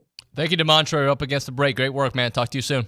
How about that? Yes, Thank sir. you. Good stuff. DeMontre Moore here. When we come back, Buzz Williams on TexAgs Radio.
All right, it's TexAgs Radio. We're presented by David Gardner's Jewelers Rollo Insurance Studio. A&M basketball's 4-0 on the year. They've got the ESPN Events Invitational coming up. They'll take on Penn State in a rematch of the first round of the NCAA tournament from last year. Let's chat about it with the head coach. We go to the Brian Foley Law Hotline. We're joined by Buzz Williams. Buzz, good morning, sir. How are you? Good morning. How you doing? Doing well, sir. So just start things off, 4-0, a couple years in a row, some tough shooting stretches. But how are you feeling overall with the way your team is responding through some adversity and still winning games? I think they've been great. I'm a little partial to our guys, so I'm probably the best guy to ask. I think to play 2 road games out of 4 and only have 2 home games in November, I know that that's a lot. That most people don't see, but I don't even think that we played great in some ways, but that we played good enough and had a maturity about us, whether we've been at home or on the road, to be able to win. Says a lot about the group of our guys. It does say a lot about it. I do want to bring up Wade here because shooting-wise, he hasn't hit the numbers that we're used to seeing. That being said, I got a note here that he's one of 3 players nationally averaging double-figure points while accumulating at least 15 assists, 10 steals, 10 rebounds, and 10 free throws. The guy makes things happen in multiple areas. Yeah, he's just hard to take off the floor. He'll shoot it just fine, and whether he's shooting it really well or really poor, he's still the engine that runs our team, and he impacts the game not only statistically but also just with his spirit and the relationship that he has as the leader amongst our group. And so I think that he's going to be played different. I think he's the first guy mentioned on the scouting report, and I think that that's all new to him. But his ability to be able to work through all of that and be able to do so many other things besides just score, that's the sign of a really good player who's also very mature. Is this the best stretch, and maybe I'm forgetting, but that Henry Coleman's played? I just feel like every night we're seeing him getting the double-digit rebounds, scoring, attacking the rim, doing a little bit of everything. I would say, David, that it's the best 3 games in a row that he's had. He's playing with a competitiveness that requires a lot of maturity. He's always played hard. He is a fast-twitch brain person. He's a fast-twitch brain player. But I think he's kind of reached another level in regards to the maturity in which he competes. Doesn't participate with the opponent, doesn't participate with the fans, doesn't participate with the officials. He's really locked in emotionally to being his best. And you could argue without what he's done in those last 3 games, we may not have won any of them. But he has had such a presence on putting pressure on the rim. And I think when you add Andy to that, who's doing some things nationally that are really good, and what Henry is doing, Solo is doing, I think Wildens is continuing with each game to help us more and more. I think all of that is really good. But I don't know that Henry's played 3 games in a row at this level since he's been in college. Were there signs during the preseason that he was trending in this kind of direction? No. Actually, no. He and I probably argued a little bit more than we ever have. And he and I get along great. And I've known him for a long time. We both knew one another prior to us both living in Texas. And we kind of bumped heads because we're similar in many ways. And the last time we bumped heads, I told him, I said, I'm not doing this anymore. I can't continue to give you this level of energy and this level of emotion. So I'm asking you, as mature as you are, I'm just asking you to change. Change because that's what our team needs. Change because that's what you need. And to his credit, this was long before the season started, but the season was approaching. And, since that time, I think he played just as hard yesterday in practice as he did at Ohio State. And I think the consistency in which he's been competing, incredibly locked in the film room, knows everything that's going on both sides of the floor, spending a lot more time individually studying film, and he's always done a lot of that, but I think he's doing even more. He's just where his feet are, and he's living that not only in his words but in his actions, and it's permeating throughout the program, and it's been a lot of fun. I tell him that now, like, man, you're a lot of fun to be around because how you are handling all of this, it's impacting the program almost through osmosis. Buzz, you're no stranger to tournament settings, but how do you manage minutes this early in the season when back-to-backs are involved and it's early on in the year considering what's still ahead? Well, I said a lot of things out loud about myself during the Oral Roberts game because I was trying to do a little bit of that on Friday so that I could have some comfortability going into this week. And that was foolish.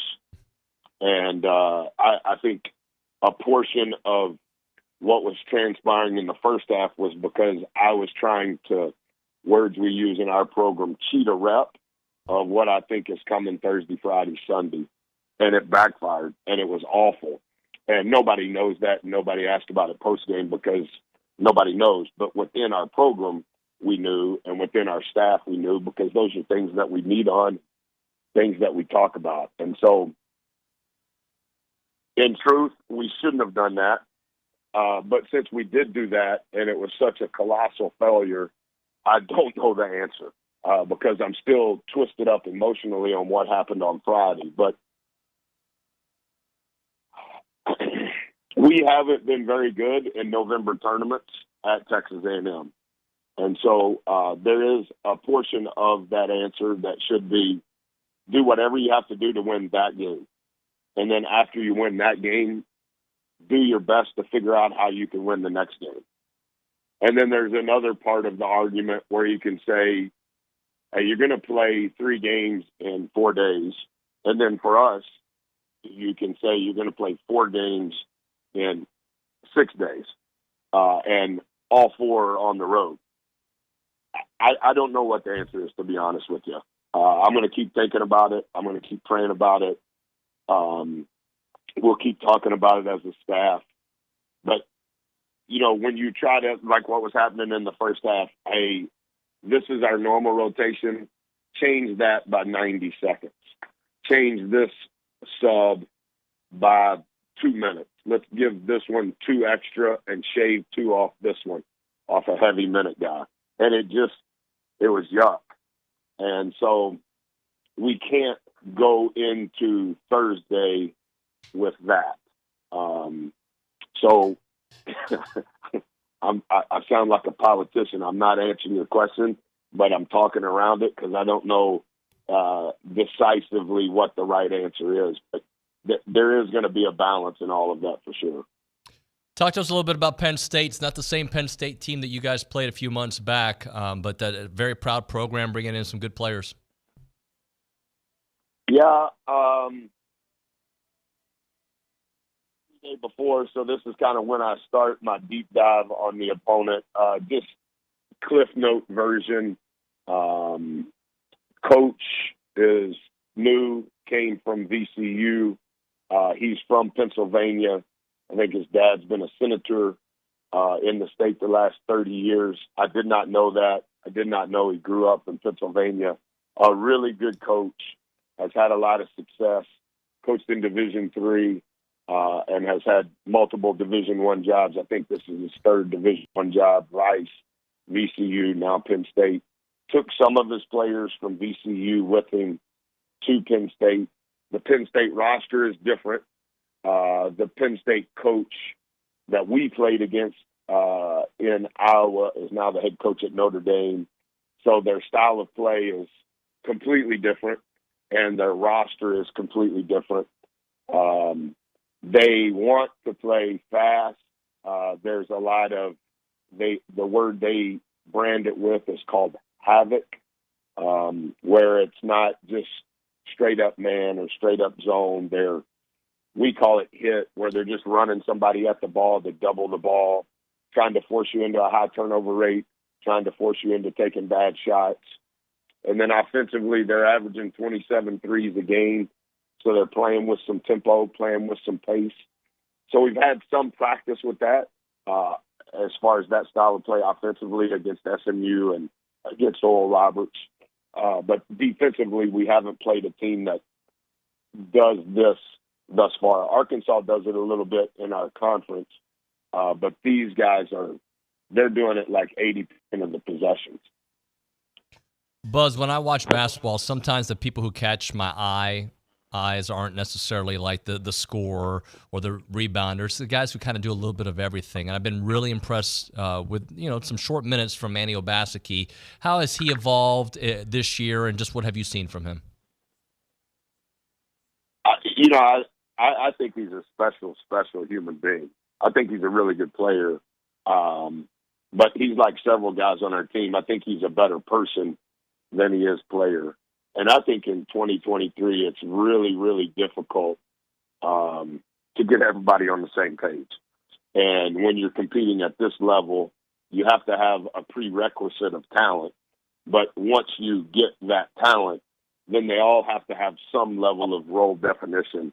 And I think that's been a big part through 4 games this year, last season for sure, and even the year before. We've, as of this moment, we've won more games in the last 2 years and 4 games than any team in the league other than Tennessee. And I think a lot of it, to be honest, is the character of these guys and their willingness to understand our team and our program. We're trying to do what's best. And Mo has been maybe the best example of that. And he does a lot of things well. I don't know that there's one thing that he's like awful at, and I don't know that there's one thing you would look at and go, he's the best on our team at this. But he has a versatility offensively and defensively that help us. And I think that, he played one more game than he could have played in order to get a medical hardship last year. And I think that no matter how good a player you are, when you miss that many reps in games and you miss that many reps in practice, it's hard. And it takes time to get back to where you were and to have traction on where you're going. Because whatever transpired while you were out, the team changed, the reps changed, the plays changed. And he's handled that with, incredible maturity. He's a special person. He cares about our program. He cares about the people in our program. And I think as this continues to evolve, just like what you're seeing with each passing game, a little bit more productive. I mean, he had 4 rebounds in the minutes that he played against Oral Roberts. And I don't know that he's had 4 rebounds since his freshman year. And to be honest, I'm not sure that he ever got 4 rebounds in a game in his freshman year. And that's literally the first thing he says to me as we're walking to the locker room. And it's just because he's aware of how can I help the team and what do I need to do to get better. And he's very coachable in that regard. And I think that just because I'm partial to guys that want to be coached, I think that trends well not only for him but also for our group. Buzz, we as broadcasters or analysts sometimes think, all right, who's going to fill in this role? Dexter Dennis goes to the NBA with a 2-way contract. We're wondering, is it Jace Carter? Can he play that role? I know there's not one answer, but how has Jace Carter done and flourished in that kind of role? Well, I think it's hard because Dex is a pro. And Dex came here to play his 5th year.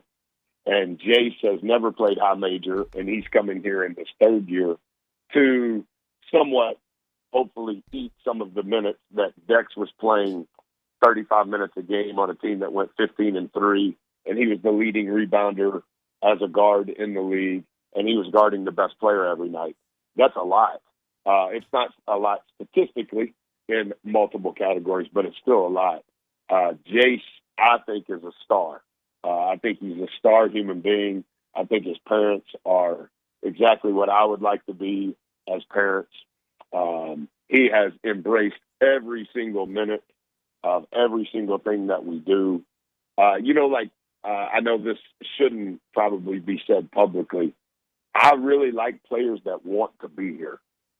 And I'm not taking away from the value of recruiting, but when you want to be a part of something, I think that there's an unquantifiable that matters, and there's value in that. And Jace wanted to be here, and his parents wanted him to be here. And I think what Jace and H's growth through the first 2 weeks of the season, I mean, H was in there like he was 6'8", 215 on Friday night. I mean, I thought he had 4 offensive rebounds. He averaged 0.7 rebounds last year, and he had 4 offensive rebounds in the 28 minutes that he played on Friday. Like, I like where those two guys are going. Sometimes they're on the floor together. Sometimes they're not. Sometimes they're subbing for one another. And a lot of that, to be honest with you, we're still trying to figure out from a rebounding standpoint, because we have different strategies on what we're doing on the offensive glass. And it has a little bit to do with those two, but it also has a little bit to do with Henry, Andy, Solo, and Wildens. And so we're still kind of working through that. But I like the direction both of those guys are going in, to be honest. Buzz, let's close out with this. A little rumor out there actually is on social media that your appearance on NSR, No Shoes Radio, Kenny Chesney's, will start today as the guest DJ, 11 o'clock on that station. How cool of a thing. I know you talked to Billy about it here a couple weeks ago, but it's finally here. Just your thoughts on how it went. Well, Kenny was texting me this morning when I was training, and the producer, like the smart guy, he had told me, when we taped it, he was like, Buzz, that was really good. And I was like, well, that's good. But, I don't know if it's really good. Maybe he's just saying that to be nice. And so when they edited it, obviously Kenny has to approve it. And Kenny texted me and said, Buzz, this is great. And I was like, man, I really appreciate the opportunity to do it. It was like fun. And, sometimes I don't probably have as much fun as I should have, being as blessed as I am. And so he was texting me this morning saying, hey, we're going to play it multiple times. We decided we wanted to play it during Thanksgiving week because more people are at home, more people listen to the radio because they're not at work, and we think it's going to be really good. And so obviously, like most normal people, I won't have Thanksgiving or get to listen to it, but hopefully it's good. They sent me a copy of it. I haven't had a chance to listen to it, but yeah, I appreciate the opportunity, and that was nice of Kenny to allow me to be able to do something like that. Buzz, good luck this week. Happy Thanksgiving. We'll be watching. Yeah, thank you so much. Happy Thanksgiving to you too. Thank you, Buzz. Bye-bye. Buzz Williams there on the Brian Foley Law Hotline. All right, we'll hit a break. I'm going to talk a little Elijah Robinson when we come back. I think he hit it out of the park this week, and we're going to kind of talk about the why, not just the obvious, but the why. And I know some of you were like, yeah, but they didn't look that good to start off the game. So we're going to kind of get into some Elijah stuff here on the program. All right, right now, though, we're talking about Costa Vida. Holly Johnson, her and her husband, I don't think I said that the right way, but they had this vision to bring a restaurant to College Station. She'd been in the industry for a while. They wanted to bring it here to Aggie Land. That dream came true when they partnered up with the good people at Costa Vida. She's been in the restaurant business for a long, long time, and she wanted to do Costa Vida because she believes in the quality of food that they offer, and the food is so, so good. It's just fresh, and it just tastes better out there. It's laid-back, counter-serve, Baja-inspired Mexican restaurant. The ultimate fresh Mex made your way exactly the way you like it. Everything is fresh and scratch-made. You can taste the difference where every ingredient does matter. And the beauty of Costa Vida is you can go in the morning, get yourself a breakfast taco. You can go at lunch. By the way, you can get good coffee there as well.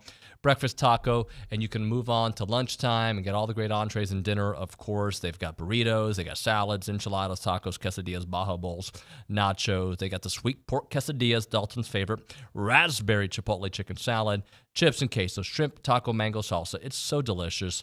They got dessert there as well, key lime pie, you name it, tres leches, flan, or flan. and cinnamon tortilla, Costa cookies, you name it. It is in South College Station. It is delicious. It's the place to go when you are ready for some fresh Mex done the right way. 4501 Mills Park Circle in College Station. Aggie owned and operated Costa Vida, 4501 Mills Park Circle in College Station.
Elijah Robinson had a flawless first week, and you cannot convince me otherwise. That's how I'm going to go this direction. I'm going to give him a little bit of shine here. It's TexAgs Radio. We are presented by David Gardner's Jewelers. We're here in the Rollo Insurance Studio. You might say to me, and I know because I've seen it, I saw it. Let me tell you, I love our TexAgs community, but going in a game thread, it is at times my least favorite part of this job. And I'm sorry, I love you guys. Most of you are really cool afterwards, but so emotional to everything that happens. Everything is just over emotion. And maybe that's what it's designed to be, right? Stream of conscious, we all have these thoughts in our heads, and but some of the things just fire the entire staff. They suck. Mean words, right? And then people getting mad at me A couple of people got mad at me for pointing out that they had given up 3 sacks in 9 minutes and tweeting it. And people were like, why are you going to do that? They can negative recruit against you. Yeah, I'm the one. I'm the reason. That all being said, I still think it was a flawless week for Elijah Robinson. Look, do I wish they would have destroyed ACU by more? Yes, of course. Do I wish they would have had a fast start? Yeah, that's all fair. But I will say it is never easy in a transition, right? A coaching transition. That's not easy. You may think it's easy, but none of us really know. But I do know what it's like to have, transition at the workplace. It's not an easy thing. Things that people usually handle, it's just different. Everything is like different people, different way of doing it. It can be overcome, and they did overcome it. But I think everything that Elijah did last week, he knocked it out of the park. I mean, here's a little perspective. We take it in parts, right? Sunday morning, he's coming to work, and he's alerted of this coaching change. And then, he's got a split time thinking, my friend Jimbo Fisher, the guy who hired me, no longer here. What are we going to do? Oh, I got to take over and be the guy, and I got to address this team and keep the brotherhood afloat, keep the players bought in. That part is not easy, guys. We've seen it at other programs. People are like, just a game or two left. They're done. They don't play, especially against ACU. He spoke to that team with passion. He kept them together. And that is a part of the story that should not be forgotten. That is, I know they're taking on ACU. You're looking at the actual game. I'm talking about the process to get you ready for that game. He had injured players, people who had missed a couple games, wanting to play. And maybe they didn't play much, but they wanted to be out there. They were excited. They were celebrating after, right? He was incredible in that opening press conference. Just 30 hours after his coach was fired. He was incredible, talking about the 40-year decision that it is to be an Aggie and why he wants to be here, the longest job he wanted. He won the presser. Not that winning the presser means that much, but in that moment, he was exactly that. He brought a little fun back to this team. There's some olds out there like, who cares about fun? That's what I read on the thread. Who cares about fun and music if you can't get ready? Sorry? Nick, you can say it in my ear again. That's okay. I didn't hear. Okay, thank you. And I'll continue talking about this here in a minute. But let's do this. Let's hit a break so we can come back with Bob Sturm because he did join us early. So let's get Bob on the show, and then we'll continue talking about why I think Elijah hit the ball out of the park. We'll do that next here on TexAgs Radio, presented by David Gardner's Jewelers.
All right, let's get right to it. TexAgs Radio, presented by David Gardner's Jewelers Rollo Insurance Studio. We go to the Brian Foley Law Hotline, joined by Bob Sturm, 1310 The Ticket.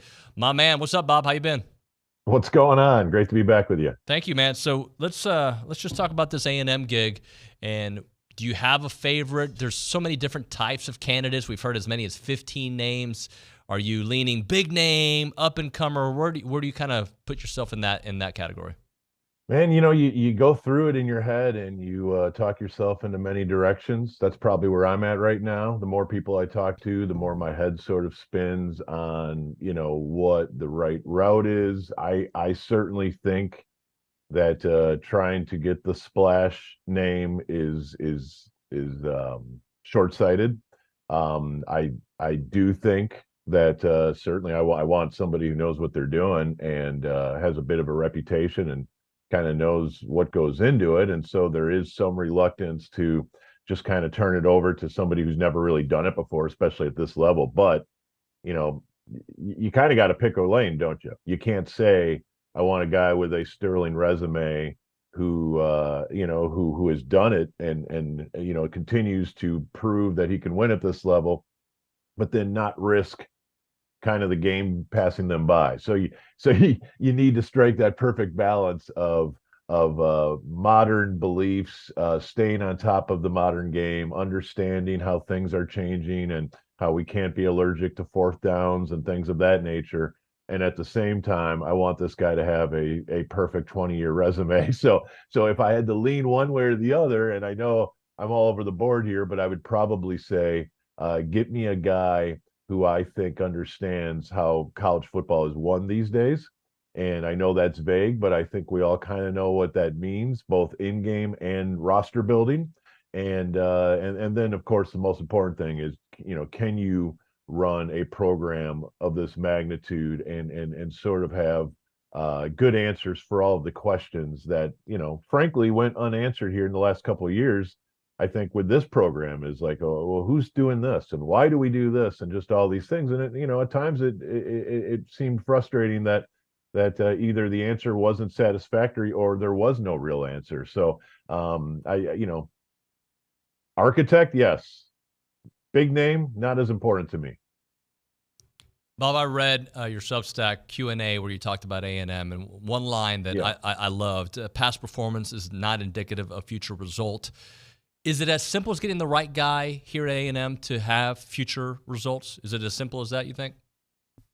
Well, I sure think so. At a certain point, we do have to ask the question if we're deluding ourselves about all of the other pieces in place. Because, when people, and it was something I wasn't prepared for, obviously, moving down here is I didn't understand, the level of tribalism in college football that is remarkable because, I'm an NFL guy and I'm a guy from a Big Ten state. And in those Big Ten states, there's no fragmenting of college fan bases. Like you either like the Badgers or you don't care about college football. Or if you're in Minnesota, you like the Gophers. Or if you're in Iowa, you like the Hawkeyes. It's very easy. I come to the Metroplex and I find there are 6 fan bases, maybe 10. And so, to Aggies, there is a certain level of check marks, and you say, okay, well, you have the fan base, you have the money, you have the recruiting hotbed, you have all these things. And to every other base, it does seem like it keeps coming back to, well, they've never done it, and therefore they can never do it, which I think is kind of a pointless conversation because it doesn't matter. It doesn't matter if you have a trophy case unless it's to win barroom discussions. And so, the plaque, the banners, whatever. I mean, whatever people want to get to, it doesn't answer the actual question of what is important moving forward. And what is important moving forward comes back to the same basic ideas is, can you play winning football consistently? Can you win on the road every 25 months? Can you, all these things that are very, very frustrating about the state of affairs right now, because I stood in that stadium a week and a half ago and I saw 104,000 people to see a game that frankly was not moving the needle on the national level as a game of massive importance. Well, that is rare. You don't find that in many places. And therefore, I am still convinced, based on the athletes, based on the state, all of the things we've discussed, that this is a winning program moving forward. And yes, they do need that one guy to bring it all together, because no matter what sport you see, no matter what level of what sport you see, you know the guy who can do it when you see him. It could be Greg Popovich. It could be Jurgen Klopp. It could be, pick any sport you want. There is a guy who makes a huge difference because he has the vision and he has the authority to bring it all together. And he's not like making up the answers as he goes. He understands. And that's why, frankly, Jeff Traylor is very interesting to me. If you want to, crowbar a name out of me, I do think that winning does translate. I also realize that sometimes we underestimate what all goes into the SEC, details that maybe somebody doesn't have to deal with elsewhere. But that's the type of guy I do look at and I say, okay, I think this guy gets the macro version and the in-game situation. But again, a lot of it's guesswork at this point, and I realize that there's a lot of other names to consider that I don't have a real great Rolodex on some of them. Bob, everybody's got their opinion on why Jimbo didn't work out. I think there are many reasons, but the biggest one, they couldn't get the offensive line figured out. What do you think the biggest reason it didn't work with Jimbo? Well, I think adaptability was frankly the most bothersome to me, and I feel like I started getting a real sense for the lack of adaptability in 2021. And I know everyone has their different moments, Appy State or the moment where they knew maybe this wasn't going to work. But for me, in 2021, maybe even in the Alabama game, which is crazy, but I remember that sinking feeling when Calzada looked like he was hurt, and they kind of looked around the sideline, and there was like, we're out of quarterbacks. We literally have nobody left except a walk-on possibility over here, and I sensed the adaptability to play an offense at this level. Knowing what he did at Florida State offensively, I found it a little shocking that the offense, the wheels fell off so quickly, and they were so obviously the depth at quarterback was a major issue, but really more so the tactics, just the fact that the wide receivers were very seldom used in a modern sort of way, in my opinion. The passes to the flats over any sort of attacking down the middle of the field, which might again go back to you don't have a lot of confidence in the quarterback position. But again, you have to attack. If you have a defense this loaded, I just thought that the Aggies had to find a way to use wide receivers as more than downfield blockers. And it just felt like, whether it was 2020 when it worked or 2021 or 2022 when it didn't work so well, it felt like the wide receivers required a faith in the vertical game that Jimbo never had. And therefore that translated into play calling and play tactics, but it also translated into in-game decisions where you are frequently punting from enemy territory. And we just know in the college game, in today's world, where you've got to score points and you've got to keep up with these offenses. I mean, like look at who the Aggies are playing on Saturday. How are you going to beat Jaden Daniels without scoring a ton of points? And how are you going to score a ton of points if your wide receivers are downfield blockers? They're like, extended tight ends, really. And so when the sirens went off and I started tweeting about this in 2021, like, hey man, they shouldn't be 12th, 13th, and 14th in every offensive category. And you could tell me it's because Haynes King got hurt right away, but man, I don't think so. I don't think you should be down at the very bottom of a 14-team conference in every offensive category. If you have an offensive coach who has had historical seasons at Florida State, you've got to be more prepared than this. And it went on all of 21, all of 22. And, by 23, I had kind of lost hope and kind of thought it was a matter of time after the Miami game, just because you also don't lose 7 or 8 road games in a row. So I know it's a long answer, but I've got a lot to say on this matter, just because I felt like the flashing lights and the sirens were going off like 24 months ago in my head. I want to follow that up because there is a school of thought, if Connor Wigman doesn't get hurt, this team wins a bunch of those games this year. The problem I have with that is He did get hurt, and everybody else gets hurt. And if it wasn't that, it would have been something else because this team found ways to lose games as well.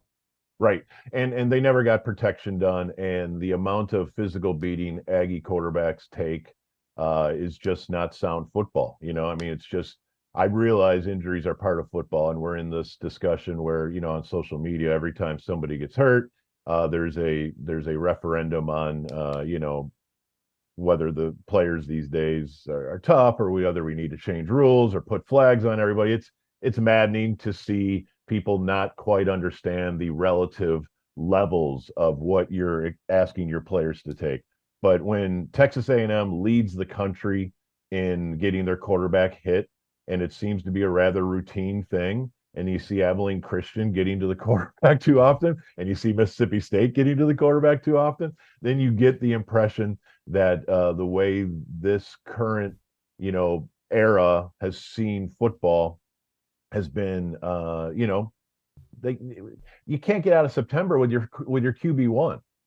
I mean, how many years in a row are we doing this? So it can't be that the quarterbacks are fragile or just bad luck. At a certain point, it has to be, either you are running the ball and you are getting the ball out quick to the flats because you can't protect and you aren't either recruiting or you strategically you're just not putting guys in a position to block, or something else is that or you don't have a good enough players. And so you start going round and round on what the heck is going on here. Why do you have to have 3 quarterbacks playing every season, and why is this a routine thing where pass protection is required to throw the ball vertically to use these 5-star wide receivers, but you can never do it because your quarterback's on his back, and just round and round we go. So cogent, proper, well-conceived offensive schematics seems to be a real shortcoming, and I never thought that would be an issue with Jimbo Fisher because, frankly, that's all we identified him with at Florida State. And so, the first couple of years, people were frustrated with Kellen Mond, and then Mond turned into something that most people would trade anything to get Mond 2020 back, just because that level of quarterback play might have been somewhat limited, but it was so much better than what 2021, 2022, and 2023. If Wigman was here the whole time, I'd like to think they would have won more games, but that's kind of the point, is that they can't keep a quarterback upright for a month straight anymore. And I think that's a good place to start. Bob, is Jaden Daniels your Heisman? Or is it still up to debate? Well, yeah, I mean, it's complicated, but yeah, he is. And I have a hard time figuring out how to slow down that offense on Saturday. And then, given, and I'm going to be there, by the way, and I'm looking forward to it because that's the Texas A&M LSU Thanksgiving game has been a fixture on my calendar here for 4 or 5 years, and I really, really enjoy it. I just can't do the math in my head on how this one works out from an Aggie standpoint on Saturday, just keeping up offensively. Obviously, there's some excitement at the A&M quarterback position right now over the last couple of weeks, but it's probably a whole different ballgame at Death Valley. I know LSU's defense struggles, but yeah, Daniels and then of course what they have at wide receiver, it's going to be in the 30s, and I just don't know if he got enough in this track meet as it's currently constituted. Bob, last thing for you. Cowboys talk for a moment. Blowout win yesterday. Defense looked really good. Offense, just your thoughts on what you saw. Well, I think the idea offensively was to get in and out of there, get your work done. I mean, this was a game that past Jason Garrett teams might have struggled with for 4 quarters. It was kind of fun to see the Cowboys hit the gas defensively and kind of freak out the Panthers. Yeah, offensively, it wasn't a masterpiece by any stretch, but it was efficient. It was clean. They did not turn the ball over, and when they needed to go down the field, they seemed to be able to do it pretty easily. I think they're a really good team. I realize that that's not fashionable to ever say about a Cowboys team, but I think they're really good. If Kansas City can do them a favor tonight, that visit by Philadelphia on December 10th is going to be one of the big games of the NFL season. I don't see why the Cowboys can't, be there when it boils down to the Final Four in January. But again, I've probably been fooled before. Bob, I appreciate it, man. Thanks so much for making time. Anytime, my pleasure. Take care. Bob Sturm, 1310 The Ticket on the Brian Foley Law Hotline. Appreciate his time. We'll hit a break. We'll come back with some final thoughts. Got some stats for you to consider. Right now, we're talking Caldwell Country Chevrolet, Highway 21 in Caldwell online. CaldwellCountryChevrolet.com. It's about the deals. It's about the great customer service. And, of course, making sure that you get the vehicle that fits your needs, right? When you are looking for a vehicle for your kids that are about to start driving, maybe you're a college-bound child, or maybe just for the family, like you need something bigger, better, consider Caldwell Country Chevrolet if you're in the area. And if you're not, consider them anyway. You can start online, CaldwellCountryChevrolet.com. That's where you'll see a bunch of the vehicles they have on the lot. But if you make the drive and you see the vehicles, you're going to love it. Great selection, great value, great pricing, and also a fantastic trade-in value. All that plus the great customer service, forget about it. You're getting yourself an incredible experience when you go to Caldwell Country Chevrolet. Get a great deal on your next vehicle simply by calling, clicking, or stopping by Caldwell Country Chevrolet. It's about a 15-minute drive, the edge of Bryan to the edge of Caldwell. Short conversation away, but you'll see the difference when you step on the lot and do business with the good people there at Caldwell Country Chevrolet. Highway 21 in Caldwell, online, CaldwellCountryChevrolet.com.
I wanted to finish my thoughts on Elijah Robinson hitting a grand slam in his first week, and I kind of started going through some of the things that he did.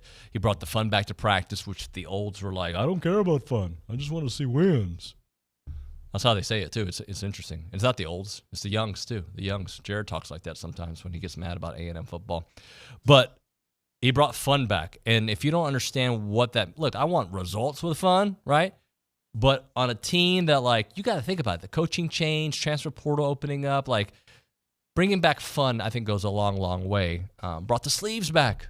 Hello, Moose. Like, we can all laugh about it now, but, like, that was a deal for them. That meant something to them. Brought back an alternate uniform. Maroon on maroon? What? Kidding me? I mean, like, it meant, like, there's a video that A&M football tweeted out. Like, those kids were, like, they were into it. They loved it. These are little things to get your guy, whatever extra thing you can get your team to buy in. Brought back the 12th-man kickoff team. I mean, that's something for the olds, the youngs, the everybody's, right? That's something that freaking Barstool was tweeting about how cool it was, right?